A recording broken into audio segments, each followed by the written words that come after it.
G Kannada news ಡಿಎನ್ಎಗೆ ಸ್ವಾಗತ. ನಾನು ಪ್ರವೀಣ್ ಕುಂಬಾರ್. ಇವತ್ತಿನ ಜಿ ಕನ್ನಡ ನ್ಯೂಸ್ ಡಿಎನ್ಎಯಲ್ಲಿ 5 ಪ್ರಮುಖ ಸುದ್ದಿಗಳನ್ನು ನೋಡ್ತಾ ಹೋಗೋಣ. ನೀವು ನೋಡಿ, ಅಯತಲ್ಲಾ ಅಲಿ ಖಮೇನಿ ಅಂತ್ಯಕ್ರಿಯೆ ಆಯಿತು. ಈ ಅಂತ್ಯಕ್ರಿಯೆಯ ನಡುವೆಯೇ ಒನ್ಸ್ ಅಗೇನ್ ಅಮೆರಿಕ ಮತ್ತು ಇರಾನ್ ನಡುವೆ ಯುದ್ಧದ ಕಾರ್ಮೋಡ ಕವಿದಿರೋದನ್ನು ನಾವೆಲ್ಲ ನೋಡ್ತಾ ಇದ್ವಿ. 3 ಹಡಗುಗಳ ಮೇಲೆ ಇರಾನ್ ದಾಳಿ ಮಾಡಿದ್ದಕ್ಕೆ ಅದಕ್ಕೆ ನಾವು ಪ್ರತಿಕಾರ ತೀರಿಸಿಕೊಳ್ತೀವಿ, ಶಿಕ್ಷೆ ಕೊಡ್ತೀವಿ ಅಂತ ಅಮೆರಿಕ ಹಾರ್ಮುಜ್ ಜಲಸಂಧಿಯ ಒಂದು 90 ಆಯಕಟ್ಟಿನ ಪ್ರದೇಶಗಳನ್ನು ಗುರಿಯಾಗಿಸಿಕೊಂಡು ದಾಳಿ ಮಾಡುವ ಪ್ರಯತ್ನವನ್ನು ಮಾಡಿತ್ತು. ಇದಕ್ಕೆ ಪ್ರತಿಕಾರವಾಗಿ ಮಧ್ಯಪ್ರಾಚ್ಯದ ರಾಷ್ಟ್ರಗಳನ್ನು ಗುರಿಯಾಗಿಸಿಕೊಂಡು ಇರಾನ್ನವರು ದಾಳಿ ಮಾಡಿದ್ರು. ಇದು ಒಂದು ಭಾಗ. ಆ ದಾಳಿ ಪ್ರತಿದಾಳಿ ಒಂದು ಕಡೆ ಅಮೆರಿಕಾದಿಂದ ನಿಂತಿದ್ರೆ ಅದರ ನೇತೃತ್ವವನ್ನು ಮತ್ತೊಂದು ದೇಶ ತೆಗೆದುಕೊಂಡಿದೆ ಎನ್ನುವಂತಹ ಸುದ್ದಿಗಳು ಬರ್ತಾ ಇದೆ. ಹಾಗಾದರೆ ಅದು ಯಾವ ದೇಶ? ಯಾಕೆ ಇರಾನ್ನ ಮೇಲೆ UAEಯ ಕಣ್ಣಿದೆ, ಏನು ಎತ್ತ, ಅದನ್ನು ಕೂಡ ನೋಡ್ತಾ ಹೋಗೋಣ. ಇದರ ಜೊತೆಗೆ ಈ ಇರಾನ್ನ ನಾಯಕತ್ವ ಅಥವಾ ಇರಾನ್ನ IRGC ಅಮೆರಿಕಾದ ಅಧ್ಯಕ್ಷ ಡೊನಾಲ್ಡ್ ಟ್ರಂಪ್ ಅವರನ್ನು ಟಾರ್ಗೆಟ್ ಮಾಡುವ ಮುಖಾಂತರ ಅವರನ್ನು ಮುಗಿಸಬೇಕು ಅನ್ನುವ ಹಂತದಲ್ಲಿ ಕೆಲವೊಂದಿಷ್ಟು ಕ್ಷಿಪ್ರ ಕಾರ್ಯಾಚರಣೆಗಳನ್ನು ಮಾಡ್ತಿದ್ದಾರೆ ಎನ್ನುವಂತಹ ಸುದ್ದಿಗಳು ಬರ್ತಾ ಇದೆ. ಹಾಗಾದರೆ ಇರಾನ್ ಮಾಡಿಕೊಂಡಿರುವಂತಹ ತಯಾರಿ ಏನು? ಇದಕ್ಕೆ ಅಮೆರಿಕ ಕೊಡ್ತಾ ಇರುವಂತಹ ಕೌಂಟರ್ ಅಟ್ಯಾಕ್ ಏನಿದೆ? ಎಲ್ಲದರ ಜೊತೆಗೆ ಅರಬ್ ರಾಷ್ಟ್ರಗಳ ಮೇಲೆ ಇರಾನ್ ಕೆಂಗಣ್ಣು ಯಾಕಿಟ್ಟಿದೆ? ಎಲ್ಲದರ ಕುರಿತಂತೆ ಜಿ ಕನ್ನಡ ನ್ಯೂಸ್ DNA ಮೊದಲ ಸುದ್ದಿಯಲ್ಲಿ ನೋಡ್ತಾ ಹೋಗೋಣ. ಮತ್ತೆ ಯುದ್ಧದ ಭೀತಿ.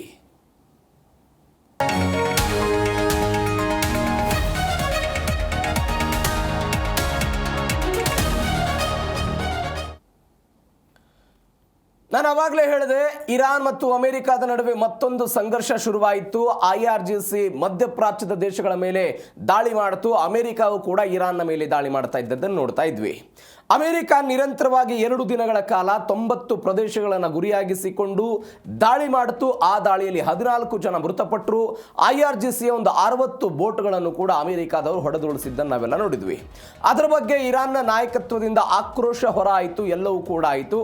ಇಲ್ಲ, ನಾವು ಯುದ್ಧ ಮಾಡ್ತೀವಿ ಅಂತ ಡೊನಾಲ್ಡ್ ಟ್ರಂಪ್ ಅವರು ಹೇಳಿದರು. ಆದರೆ ಇದೀಗ ಮಧ್ಯಪ್ರಾಚ್ಯದ ಹಾರ್ಮುಜ್ ಜಲಸಂಧಿಯ ಮೇಲೆ ಅಥವಾ ಇರಾನ್ನ ಮೇಲೆ ಅಮೆರಿಕದ ದಾಳಿ ನಿಂತಿದೆ.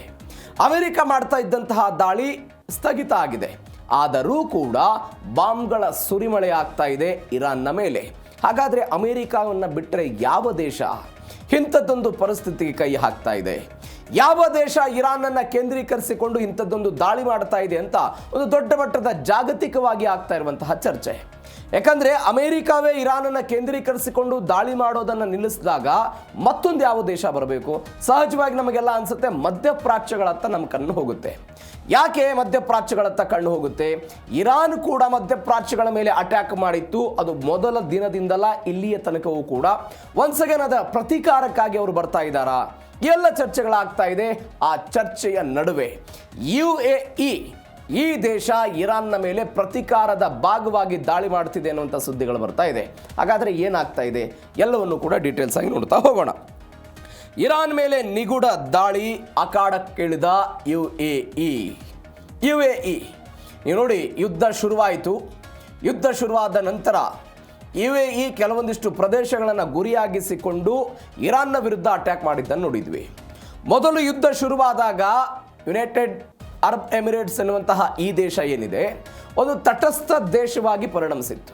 ಒಂದು ತಟಸ್ಥವಾಗಿತ್ತು. ಅದು ಅಮೆರಿಕಾದ ಸೇನಾನೆಲೆಗಳಿಗೆ ಜಾಗವನ್ನು ಕೊಟ್ಟು ಅಮೆರಿಕಾದ ಜೊತೆಗೆ ಮಿತ್ರತ್ವವನ್ನು ಬಯಸಿಕೊಂಡು ಇಸ್ರೇಲ್ನ ಜೊತೆಗೂ 2020ರಲ್ಲಿ ಒಪ್ಪಂದವನ್ನು ಮಾಡಿಕೊಂಡು ಎಲ್ಲವನ್ನ ಮಾಡಿಕೊಂಡ ನಂತರವೂ ಕೂಡ ಇಸ್ರೇಲ್ ಮತ್ತು ಅಮೆರಿಕಾದ ಈ ಜಂಟಿ ದಾಳಿಯನ್ನು ನೇರವಾಗಿ ವಿರೋಧ ಮಾಡಿರಲಿಲ್ಲ ಅಥವಾ ಅದರ ಪರವಾಗಿ ಅದನ್ನು ಕೂಡ ಮಾತಾಡಿರಲಿಲ್ಲ. ಆದರೆ ಒಂದು ತಟಸ್ಥ ನೀತಿಯನ್ನು ಹೊಂದಿದ್ದಂತಹ ದೇಶ UAE. ಹಾಗಾದರೆ UAE ಅಖಾಡಕ್ಕಿಳಿತ? ಇಂಥದ್ದೊಂದು ಪ್ರಶ್ನೆ ಬರ್ತಾ ಇದೆ. ಆದರೆ ಹೀಗೆ ತಟಸ್ಥ ನೀತಿಯನ್ನು ಹೊಂದಿದ್ದಂತಹ UAEಯ ವಿರುದ್ಧ ಇರಾನ್ನವರು ಏನು ಮಾಡಿದ್ರು ಅಂತ ಹೇಳಿದ್ರೆ, ಅಂತಾರಾಷ್ಟ್ರೀಯ ವಿಮಾನ ನಿಲ್ದಾಣಗಳನ್ನು ಗುರಿಯಾಗಿಸಿಕೊಂಡಿದ್ರು. ಅಲ್ಲಿಯ ತೈಲ ಸಂಸ್ಕರಣಾ ಘಟಕಗಳನ್ನು, ಜನನಿಬಿಡ ಪ್ರದೇಶಗಳನ್ನೆಲ್ಲ ಗುರಿಯಾಗಿಸಿಕೊಂಡು ದಾಳಿ ಮಾಡೋ ಪ್ರಯತ್ನ ಮಾಡಿದ್ರು. ಇದೀಗ ಬುಷೇರ್, ಸಿಸ್ತಾನ್, ಬಲೂಚಿಸ್ತಾನ ಪ್ರಾಂತ್ಯಗಳಲ್ಲೆಲ್ಲ ಭಾರಿ ಸ್ಫೋಟ ಆಗಿದೆ. ಅಮೆರಿಕಾದ ಜೊತೆಗೆ ಸೌದಿ ಅರೇಬಿಯಾ ಮತ್ತು UAE ಯುನೈಟೆಡ್ ಅರಬ್ ಎಮಿರೇಟ್ಸ್ ಎನ್ನುವಂತಹ ದೇಶಗಳು ಕೈ ಜೋಡಿಸ್ತಾ ಅನ್ನುವಂಥದ್ದು ಒಂದು ಪ್ರಶ್ನೆ ಇದೆ. ಜುಲೈ 9ನೇ ತಾರೀಕಿಗೆ 90 ನೆಲೆಗಳ ಮೇಲೆಲ್ಲ ದಾಳಿ ಮಾಡಿದ್ದನ್ನು ನಾವು ನೋಡಿದ್ದೀವಿ. ಆ ಕಾರ್ಯಾಚರಣೆ ಮುಕ್ತಾಯ ಆಯಿತು.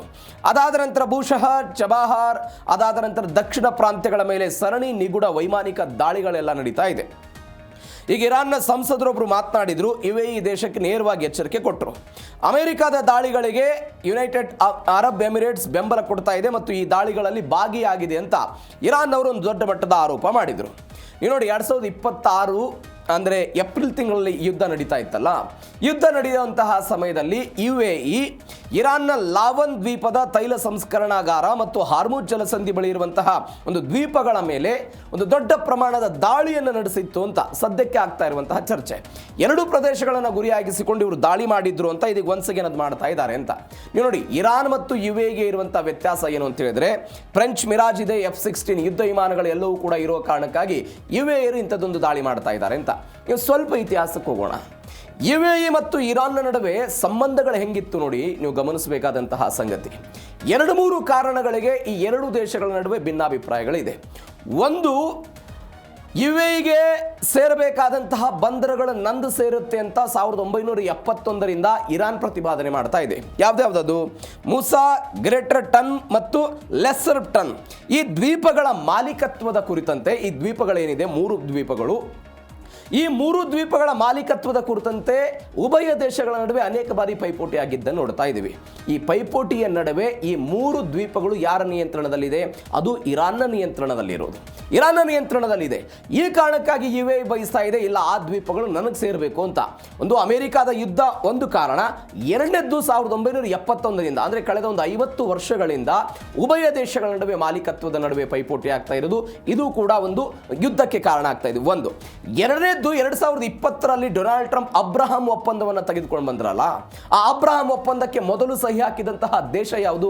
ಇದೇ ಯುನೈಟೆಡ್ ಎಮಿರೇಟ್ಸ್ ಎನ್ನುವಂತಹ ದೇಶ, UAE ಅಂತ ನಾವೇನು ಕರಿತೀವಿ. ಇದು ಕೂಡ ಸಹಿ ಹಾಕುವ ಮುಖಾಂತರ ಅನೇಕ ವರ್ಷಗಳಿಂದ ರಾಜತಾಂತ್ರಿಕ ಸಂಬಂಧ ಇಸ್ರೇಲ್ ಮತ್ತು ಅರಬ್ ಕಂಟ್ರಿಗಳ ನಡುವೆ ಮುಗುಚಿ ಹೋಗಿತ್ತಲ್ಲ, ಅದನ್ನು ಪುನರಪಿ ಸ್ಥಾಪನೆ ಮಾಡುವ ಪ್ರಯತ್ನವನ್ನು ಮಾಡಿದೆ.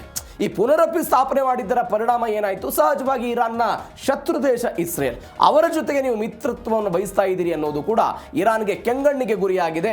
ಇವೆಲ್ಲದರ ಭಾಗವಾಗಿ UAE ಮತ್ತು ಇರಾನ್ನ ನಡುವೆ ಇರುವಂತಹ ಇದೊಂದು ಬೆಳವಣಿಗೆ. ಮತ್ತೊಂದು ಬೆಳವಣಿಗೆ ಏನು ಅಂತ ಹೇಳಿದ್ರೆ, ಸ್ಯಾಟಲೈಟ್ ಚಿತ್ರದಲ್ಲಿ ರಹಸ್ಯ ಬಯಲಾಗಿರೋ ಬೆಳವಣಿಗೆ. ಸ್ಯಾಟಲೈಟ್ ಚಿತ್ರದಲ್ಲಿ ರಹಸ್ಯ, ಒಂದು ಇರಾನ್ನ ಪಾರ್ಚಿನ್ ಮಿಲಿಟರಿ ಸಂಕೀರ್ಣದಲ್ಲಿ ಭಾರೀ ಚಟುವಟಿಕೆಗಳೆಲ್ಲ ಪತ್ತೆಯಾಗಿದೆ. ಹಾನಿಗೊಳಗಾದಂತಹ ಪರಮಾಣು ಕೇಂದ್ರಗಳ ಪುನರ್ ನಿರ್ಮಾಣಕ್ಕೆ ಇರಾನ್ ಎಲ್ಲ ಸಿದ್ಧತೆ ಮಾಡ್ತಾ ಇದೆ. ಫಿಕಾಕ್ಸ್ ಪರ್ವತದ ಭೂಗತ ಸುರಂಗಗಳಲ್ಲಿ ವಾಹನ ಸಂಚಾರಗಳೆಲ್ಲ ಆಗ್ತಾ ಇದೆ ಅಂತ ಸದ್ಯಕ್ಕೆ ಬರ್ತಾ ಇರುವಂತಹ ಡೀಟೇಲ್ಸು. ಇರಾನ್ನ ಅತ್ಯಂತ ಸೂಕ್ಷ್ಮ ಸೇನಾ ನೆಲೆ ಪಾರ್ಚಿನ್ ಮಿಲಿಟರಿ ಸಂಕೀರ್ಣ ಇದು. ಇಲ್ಲಿ ಒಂದು ಚಟುವಟಿಕೆಗಳು ನಡೀತಾ ಇದೆ ಅಂತ ಸ್ಯಾಟಲೈಟ್ ಚಿತ್ರಗಳ ಮುಖಾಂತರ ಎಲ್ಲ ಗೊತ್ತಾಗಿದೆ. ಅಂದರೆ ಇರಾನ್ ತನ್ನ ಪರಮಾಣು ಮತ್ತು ಕ್ಷಿಪಣಿ ತಂತ್ರಜ್ಞಾನವನ್ನು ಮರುಸ್ಥಾಪನೆ ಮಾಡೋದಕ್ಕೆ ಈಗ ಕೆಲಸವನ್ನು ಮಾಡ್ತಾ ಇದೆ. ಜೂನ್ 17ನೇ ತಾರೀಕಿಗೆ ಒಪ್ಪಂದವನ್ನು ಮಾಡಿಕೊಂಡಾಗ, ಇಲ್ಲ ನಾವು ಯಾವ ವಿಚಾರದಲ್ಲೂ ಕೂಡ ಮುಂದುವರಿಯೋದಿಲ್ಲ, ಇದನ್ನು ಸ್ಥಗಿತ ಮಾಡ್ತೀವಿ ಅಂತ ಅಮೆರಿಕಕ್ಕೊಂದು ಭರವಸೆ ಕೊಟ್ಟಿತ್ತು. ಒಂದು MOU ಎಲ್ಲ ಮಾಡಿಕೊಂಡಿದ್ರು, ಅದರ ವಿರುದ್ಧವಾಗಿ ನಡೆದುಕೊಳ್ತಾ ಇದ್ದಾರೆ ಅಂತ. ಈ ಪಾರ್ಚಿನ್ ಸಂಕೀರ್ಣದ ಥಲೆಗನ್ 2 ಎನ್ನುವಂಥ ಒಂದು ತಾಣ ಇದೆ. ಅಲ್ಲಿ ಚಟುವಟಿಕೆಗಳಾಗ್ತಾ ಇರೋದೆಲ್ಲವೂ ಕೂಡ ಸ್ಯಾಟಲೈಟ್ ಮುಖಾಂತರ ಗೊತ್ತಾಗಿದೆ. ಅಂದರೆ ಇರಾನ್ ಪರಮಾಣು ಬಾಂಬ್ಗೆ ಬಳಸಬಹುದಾದಂಥ ಎಲ್ಲ ಸ್ಫೋಟಕಗಳನ್ನು ಅಮೆರಿಕದ ದಾಳಿ ಮಾಡುತ್ತೆ ಎನ್ನುವ ಕಾರಣಕ್ಕಾಗಿ ಯಾರಿಗೂ ಕೂಡ ಗೊತ್ತಾಗದಂತೆ ಸಂಗ್ರಹ ಮಾಡ್ತಾ ಇದೆ ಅಂತ ಪಾಶ್ಚಿಮಾತ್ಯ ಗುಪ್ತಚರ ಸಂಸ್ಥೆಗಳು ಕೊಟ್ಟಿರುವಂತಹ ವರದಿ. ಒಂದು ಬೆಳವಣಿಗೆ. ಅದಾದ ನಂತರ ಅಮೆರಿಕ ಮತ್ತು ಇಸ್ರೇಲ್ ನಡೆಸಿದ್ದಂತಹ ಬಂಕರ್ ಬಸ್ಟರ್ ಬಾಂಬ್ ದಾಳಿಗಳಿಂದ ಒಂದು ದೊಡ್ಡ ಕಂದಕಗಳೆಲ್ಲ ಬಿದ್ದಿತ್ತಲ್ಲ, ದೊಡ್ಡದಾದಂತಹ ಕಂದಕಗಳು ಬಿದ್ದಿತ್ತು. ಆ ಎಲ್ಲ ಕಂದಕಗಳನ್ನು ಕೂಡ ಇರಾನ್ನವರು ಮುಚ್ತಾ ಇದ್ದಾರೆ. ಅದು ಮಿಕ್ಸರ್ ಟ್ರಕ್ಗಳಾಗಿರ್ಬೋದು, ಕಾರ್ಮಿಕರು ಸಿಮೆಂಟ್ಗಳನ್ನು ತೆಗೆದುಕೊಂಡು ಹೋಗ್ತಾ ಇರೋದು, ಕಾಂಕ್ರೀಟ್ ಗೋಡೆಗಳನ್ನು ನಿರ್ಮಾಣ ಮಾಡ್ತಾ ಇರೋದು ಎಲ್ಲವೂ ಕೂಡ ಸ್ಯಾಟಲೈಟ್ನಲ್ಲಿ ಗೊತ್ತಾಗಿದೆ ಅಂತ ನೀವು ದೃಶ್ಯದಲ್ಲಿ ಗಮನಿಸ್ತಾ ಇದ್ದೀರಿ. ಇದೆಲ್ಲವೂ ಕೂಡ ಗೊತ್ತಾಗಿದೆ ಅಂತ ಅಮೆರಿಕಕ್ಕೆ ಗೊತ್ತಾಗ್ತಾ ಇದೆ. ಮತ್ತೊಂದು ಕಡೆ ಟ್ರಕ್ ಮತ್ತು ಮಿಲಿಟರಿ ವಾಹನಗಳು ಪ್ರವೇಶ ಮಾಡ್ತಾ ಇದೆ, ಹೊರಗೆ ಬರ್ತಾ ಇದೆ. ಜೂನ್ ಕೊನೆಯ ವಾರ ಮತ್ತು ಜುಲೈ ಆರಂಭದ ಸ್ಯಾಟಲೈಟ್ ಚಿತ್ರಗಳಲ್ಲೆಲ್ಲ ಇದೆಲ್ಲವೂ ಕೂಡ ಗೊತ್ತಾಗ್ತಾ ಇದೆ. ಇದರ ಅರ್ಥ ಏನು ಅಂತ ಹೇಳಿದ್ರೆ, ಅಲ್ಲೊಂದು ಕಾಮಗಾರಿ ನಡೀತಾ ಇದೆ ಅನ್ನುವಂಥದ್ದು ಅಮೆರಿಕಕ್ಕೆ ಗೊತ್ತಾಗ್ತಾ ಇರುವಂಥ ವಿಚಾರ. ನೀವು ಮತ್ತೊಂದು ಗಮನಿಸಬೇಕಾದಂತಹ ಸಂಗತಿ, ಇರಾನ್ ಇವತ್ತು ಪುನರ್ ನಿರ್ಮಾಣ ಮಾಡ್ತಾ ಇರುವಂತಹ ಕೇಂದ್ರಗಳು ಕೂಡ ಭಾರಿ ವಿಶೇಷತೆ ಇರುವುದು. ನಾವು ಅನೇಕ ಬಾರಿ ಚರ್ಚೆ ಮಾಡಿದ್ದೀವಿ. ನಂಟಾಜ್, ಇಸ್ಫಹಾನ್, ಅದಾದ ನಂತರ ಮತ್ತೊಂದು ಕೇಂದ್ರ ಅವರದ್ದು ಫೋರ್ಡ್ ನೆಲೆಗಳು.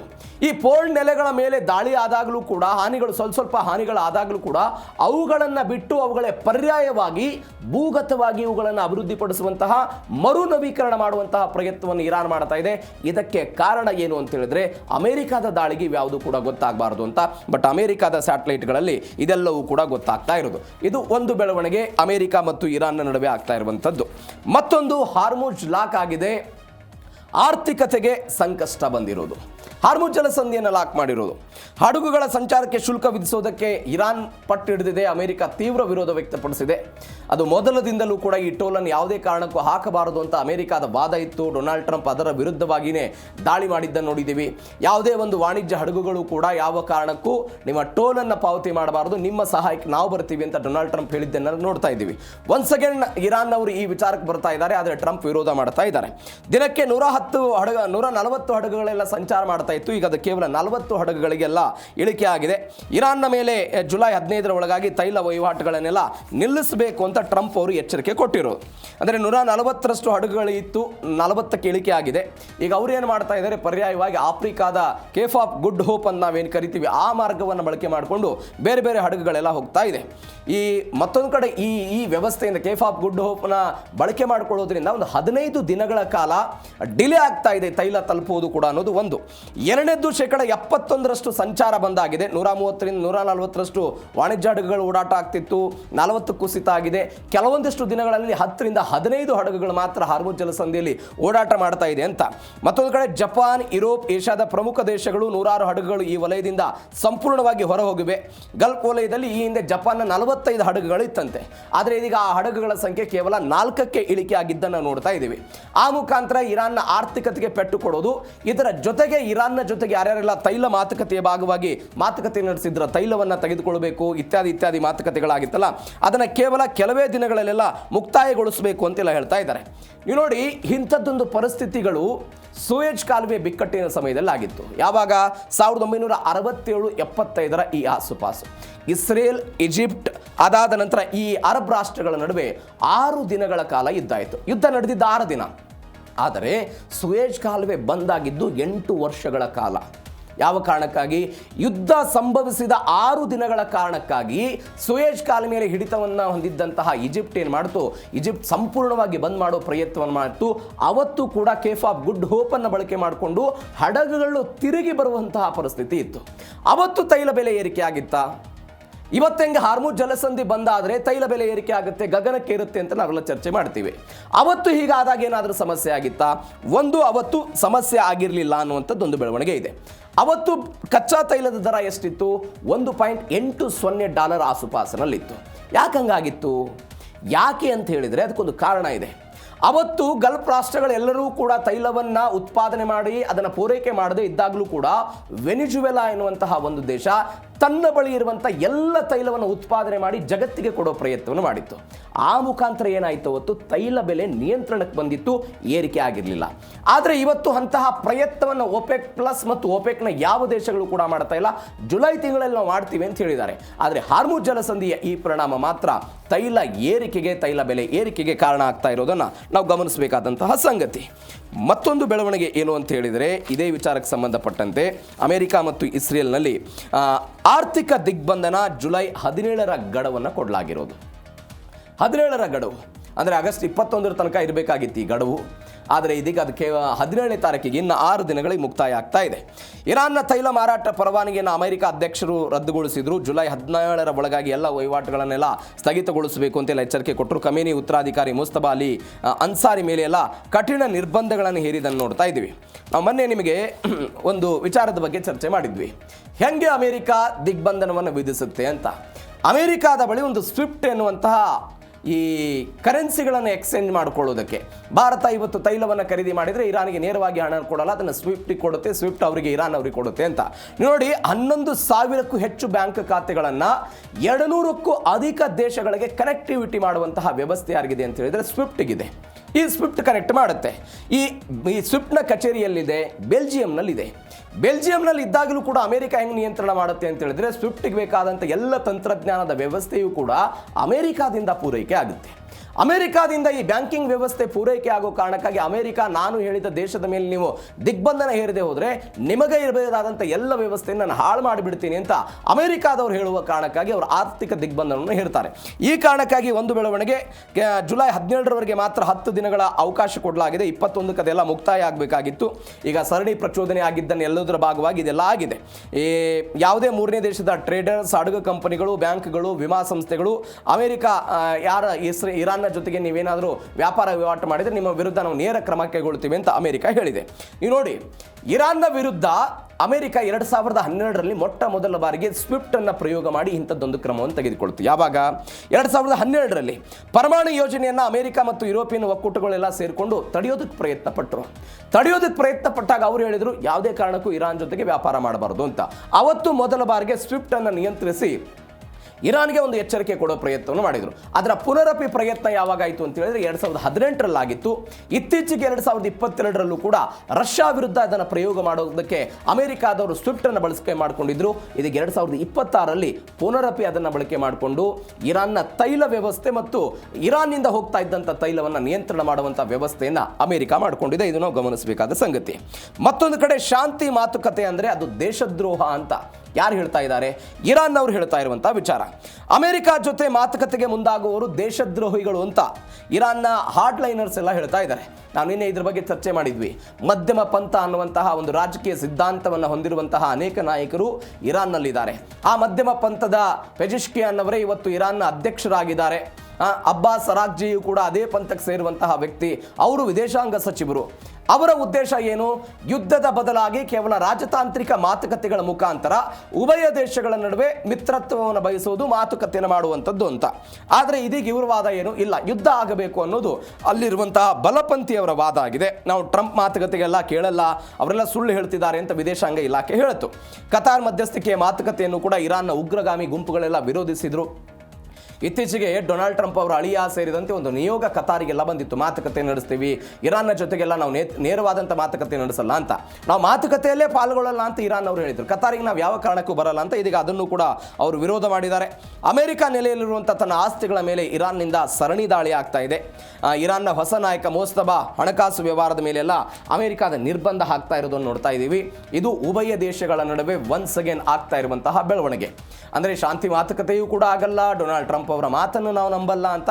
ಆದರೆ ಇವೆಲ್ಲದರ ನಡುವೆ ಇದೀಗ ಅಮೆರಿಕಾದ ಮಿತ್ರತ್ವಕ್ಕೆ ಅಥವಾ ಅಮೆರಿಕಾದ ಆ ಒಂದು ಬಲಕ್ಕೆ UAE ಕೂಡ ಎಂಟ್ರಿ ಕೊಡ್ತಾ ಇದೆ ಎನ್ನುವಂತಹ ಜಾಗತಿಕ ವಿಶ್ಲೇಷಣೆಗಳಾಗ್ತಾ ಇದೆ. ಇರಾನ್ ಇದನ್ನು ಹೆಂಗೆ ತೆಗೆದುಕೊಳ್ಳುತ್ತೆ, ಮಧ್ಯಪ್ರಾಚ್ಯದ ದೇಶಗಳು ಹೆಂಗೆ ತೆಗೆದುಕೊಳ್ಳುತ್ತೆ, ಕಾತೋಡ ಮುಂದಿನ ದಿನಗಳಲ್ಲಿ ಏನು ಬೆಳವಣಿಗೆ ಆಗುತ್ತೆ ಅಂತ.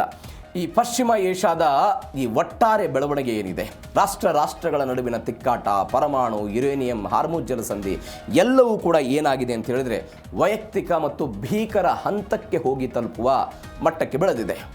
ಅದು ಮೊದಲೇ ಯುದ್ಧ ಶುರುವಾದಾಗ ವೈಯಕ್ತಿಕ ಹಂತಕ್ಕೆ ಹೋಗಿತ್ತು.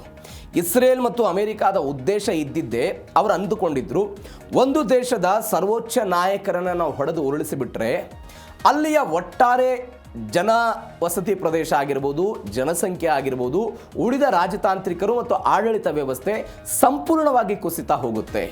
ಸಂಪೂರ್ಣವಾಗಿ ಕುಸಿತ ಹೋದಾಗ ಇರಾನ್ನ ನಾವೇನು ಬೇಕಾದರೂ ಮಾಡಬಹುದು ಎನ್ನುವಂಥ ಆಲೋಚನೆ ಯಾರ್ದಿತ್ತು? Donald Trump ಅವ್ರದ್ದಿತ್ತು. ಆದರೆ ನೀವು ನಾಯಕತ್ವವನ್ನು ಇರಾನ್ ವಿರುದ್ಧ ಇವರು ಸೇಡು ತೀರಿಸಿಕೊಂಡ್ರೂ ಕೂಡ ಪುನರಪಿ ಅಲ್ಲಿದ್ದಂತಹ ಉಳಿದ ನಾಯಕತ್ವ ಅಮೆರಿಕಾದ ವಿರುದ್ಧ ಸೆಟೆದೆದ್ದಿದ್ದನ್ನು ನಾವೆಲ್ಲ ನೋಡ್ತಾ ಇದ್ದೀವಿ. ಇದೀಗ ಪ್ರತಿಯಾಗಿ ಇರಾನ್ ಅವರು ಏನು ಮಾಡ್ತಾ ಇದ್ದಾರೆ? ನಮ್ಮ ನಾಯಕರನ್ನು ಇವರು ಹೊಡೆದಿದ್ದಕ್ಕೆ ನಾವು ಅವರನ್ನು ಹೊಡಿಬೇಕು ಅಂತ ಇರಾನ್ ಅವರ ಆಲೋಚನೆ. ಅದರ ಭಾಗವಾಗಿ ಡೊನಾಲ್ಡ್ ಟ್ರಂಪ್ ಅವರನ್ನು ಮುಗಿಸಲೇಬೇಕು ಅನ್ನುವಂತಹ ಒಂದು ಸ್ಕೆಚನ್ನು ಇರಾನ್ನವರು ಹಾಕಿಕೊಂಡಿದ್ದಾರೆ. ಅದಕ್ಕೆ ಅಲ್ಲಿಯ ನಾಯಕರುಗಳು, ವಿವಿಧ ನಾಯಕರುಗಳು ಕೊಟ್ಟಂತಹ ಹೇಳಿಕೆಗಳು ಒಂದು ಕಾರಣ. ಎರಡನೇದ್ದು, ಇಷ್ಟು ದಿನಗಳ ಕಾಲ ಇರಾನ್ ಮತ್ತು ಅಮೆರಿಕಾದ ನಡುವೆ ಈ ಸ್ನೇಹ ಸಂಬಂಧ ಗಟ್ಟಿ ಆಗ್ತಾ ಇದೆ, ಮಾತುಕತೆಗಳು ಬಿಗಿ ಆಗ್ತಾ ಇದೆ ಅಂತ ಹೇಳಿದಾಗ ಅದನ್ನು ವಿರೋಧ ಮಾಡಿದ್ದು ಇಸ್ರೇಲ್. ಇವತ್ತು ಇಸ್ರೇಲ್ ಅಮೆರಿಕಾಗೆ, ಇಸ್ರೇಲ್ನ ಮೊಸಾದ್ನ ಬಗ್ಗೆ ನಾವು ಅನೇಕ ಬಾರಿ ಚರ್ಚೆ ಮಾಡಿದ್ದೀವಿ.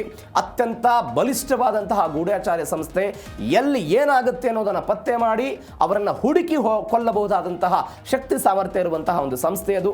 ಅವರು ಇದೀಗ ಅಮೆರಿಕಾಗೆ ಹೇಳಿದ್ದಾರೆ, ನಿಮಗೆ ಒಂದು ಎಚ್ಚರಿಕೆ ಕೊಡ್ತಾ ಇದ್ದೀವಿ, ನಿಮ್ಮನ್ನು ಮುಗಿಸುವ ಪ್ರಯತ್ನವನ್ನು ಇರಾನ್ ಅವರು ಮಾಡ್ತಾ ಇದ್ದಾರೆ ಅಂತ ಟ್ರಂಪ್ ಅವರಿಗೆ ಎಚ್ಚರಿಕೆ ಕೊಟ್ಟರು. ಹಾಗಾದರೆ ಟ್ರಂಪ್ ಅವ್ರ ವಿಚಾರದಲ್ಲಿ ಏನೇನಾಯಿತು, ಡೀಟೇಲ್ಸ್ ಎಲ್ಲವನ್ನು ಕೂಡ ನೋಡ್ತಾ ಹೋಗೋಣ. ಟ್ರಂಪ್ ಹತ್ಯೆಗೆ ಇರಾನ್ ಮಹಾ ಸ್ಕೆಚ್ ಹಾಕಿಕೊಂಡಿದೆ. ಮಹಾ ಸ್ಕೆಚ್ ಈ 2026ರ ಯುದ್ಧ ಶುರುವಾದ ಮೇಲೆ ಅಂತಲ್ಲ, ಅನೇಕ ವರ್ಷಗಳಿಂದ ಇಂಥದ್ದೊಂದು ಪ್ರಯತ್ನ, 6 ವರ್ಷಗಳಿಂದ ಪ್ರಯತ್ನ ಆಗ್ತಾ ಇದೆ ಟ್ರಂಪ್ ಅವರನ್ನು ಹತ್ಯೆ ಮಾಡಬೇಕು ಅಂತ. ಇಸ್ರೇಲ್ ನೀಡಿದಂಥ ನಿರ್ದಿಷ್ಟ ಮಾಹಿತಿಯಿಂದ ಅಮೆರಿಕ ರಕ್ಷಣಾ ಇಲಾಖೆ ಎಲ್ಲ ಶಾಕ್ ಆಗಿದೆ. Ali Khamenei, general Qasem Soleimani ಹತ್ಯೆಯ ಸೇಡಿಗಾಗಿ ಟ್ರಂಪ್ ಅವರನ್ನು ಮುಗಿಸೋದಕ್ಕೆಲ್ಲ ಸಂಚನ್ನು ರೂಪಿಸಿರೋದು. ನಾನು ಹೇಳಿದೆ ಮೊನ್ನೆ 465 ಕೋಟಿ ರೂಪಾಯಿ ಹಣವನ್ನು ಘೋಷಣೆ ಮಾಡಿದ್ದಾರೆ ಬಹುಮಾನದ ರೂಪದಲ್ಲಿ. ಎಲ್ಲಕ್ಕಿಂತ ಹೆಚ್ಚಾಗಿ ಒಂದು ಸಂಸ್ಥೆ ಸರ್ಕಾರದಿಂದ 465 ಕೋಟಿ ಕೊಟ್ಟಾಗಲೂ ಕೂಡ ನಾನು ಎಕ್ಸ್ಟ್ರಾ 5 ಮಿಲಿಯನ್ ಹಣ ಕೊಡ್ತೀನಿ ಅಂತ ಅಲ್ಲಿ ಒಂದು ಸಂಸ್ಥೆ ಬಹಿರಂಗವಾಗಿ ಹೇಳ್ಕೊಂಡಿದೆ. ಟ್ರಂಪ್ ಅವರನ್ನು ಯಾರು ಮುಗಿಸ್ತಾರೋ ಅವ್ರಿಗೆ ನಾವು ಹಣ ಕೊಡ್ತೀವಿ ಅಂತ ಬಹಿರಂಗವಾಗಿ ಪೋಸ್ಟರ್ಗಳನ್ನು ಅಂಟಿಸಿದ್ದು, ಜನರ ಮೊಬೈಲ್ಗಳಿಗೆ ಮೆಸೇಜ್ ಹೋಗಿದ್ದನ್ನೆಲ್ಲ ನೋಡ್ತಾ ಇದ್ದೀವಿ. ಇದೀಗ ಅಂಥದ್ದೊಂದು ಬೆಳವಣಿಗೆ ಆಯಿತು. ಈ ಮಾಹಿತಿಯ ಬೆನ್ನಲ್ಲೇ ಕದನ ವಿರಾಮ ಒಪ್ಪಂದ ಮುರಿದು ಬಿದ್ದಿದೆ ಅಂತ ಟ್ರಂಪ್ ಹೇಳಿದ್ರು.